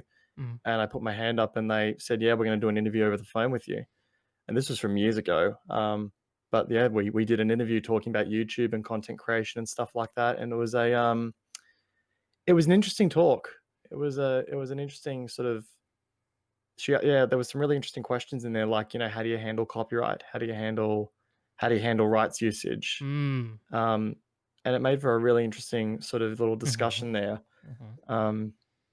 And I feel like that's particularly relevant in this day and age too, with the whole Twitch Yes. DMCA thing. Yes. Something we didn't get to Which tonight, but which is enough fodder for a whole discussion on its own. it is, yeah. That's, you know, if we're ever going to do this again, we've got enough room for talk about content creation that we could go for all night, I reckon. Mm-hmm. Yeah, I think that's the way to be. Yeah. Leave them wanting more. And definitely look. Well, is there anything else that you wanna? I interrupted you while you were talking about stuff you have coming up. that you No, wanna no, you're promote. all good. So No, lay it out I've there. got no events. I've got no events planned right now. I am working on another cinematic, similar to that of For the Glory that came out, Mhm. Jesus, like 5 months ago now.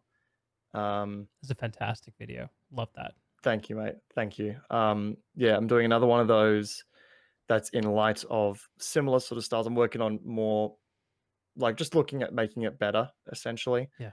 The only downside is that that's currently on hold until Halloween goes away, because as much as I'm all about festivities, but pumpkin heads aren't that cinematic. Yeah, interesting. I hadn't thought of that. Yeah. No, so I jumped on the weekend of Halloween when Double XP was happening. I'm like, oh yeah, there'll be a lot of players online. The battles will be cool. I'll go and get some filming. Mhm. And then 95% of the footage included at least 10 people wearing a pumpkin head. And I thought, Right. yeah, this isn't what I'm trying to sell. So Yeah. I decided I put that on hold. But I've got some footage already that's starting to come together. It's slowly forming an end product, which Mhm. I'm happy with. But there's still a long way to go. So I'm not going to put a Okay. date or hype it up too much yet. Okay. Well, we'll look forward to that coming out, and we'll Thank also you. look Thank you, mate. forward to the Serious v Kamikaze stream coming up, Yes. hosted by Yep. Archie TV. You heard it here, Hosted by folks. TV.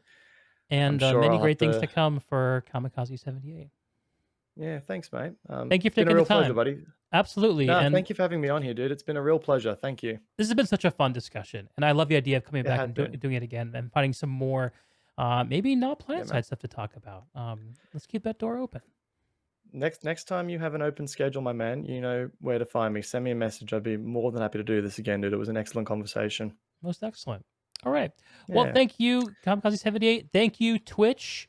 Thank you to everyone else who's watching this after the fact. Thanks, Rel, Landwale, Ilundar, and everyone else higher in the chat for dropping by tonight. This has been really fun.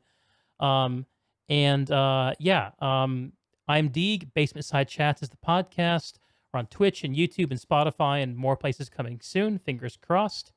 And till next time, I'll see you out there on Araxis.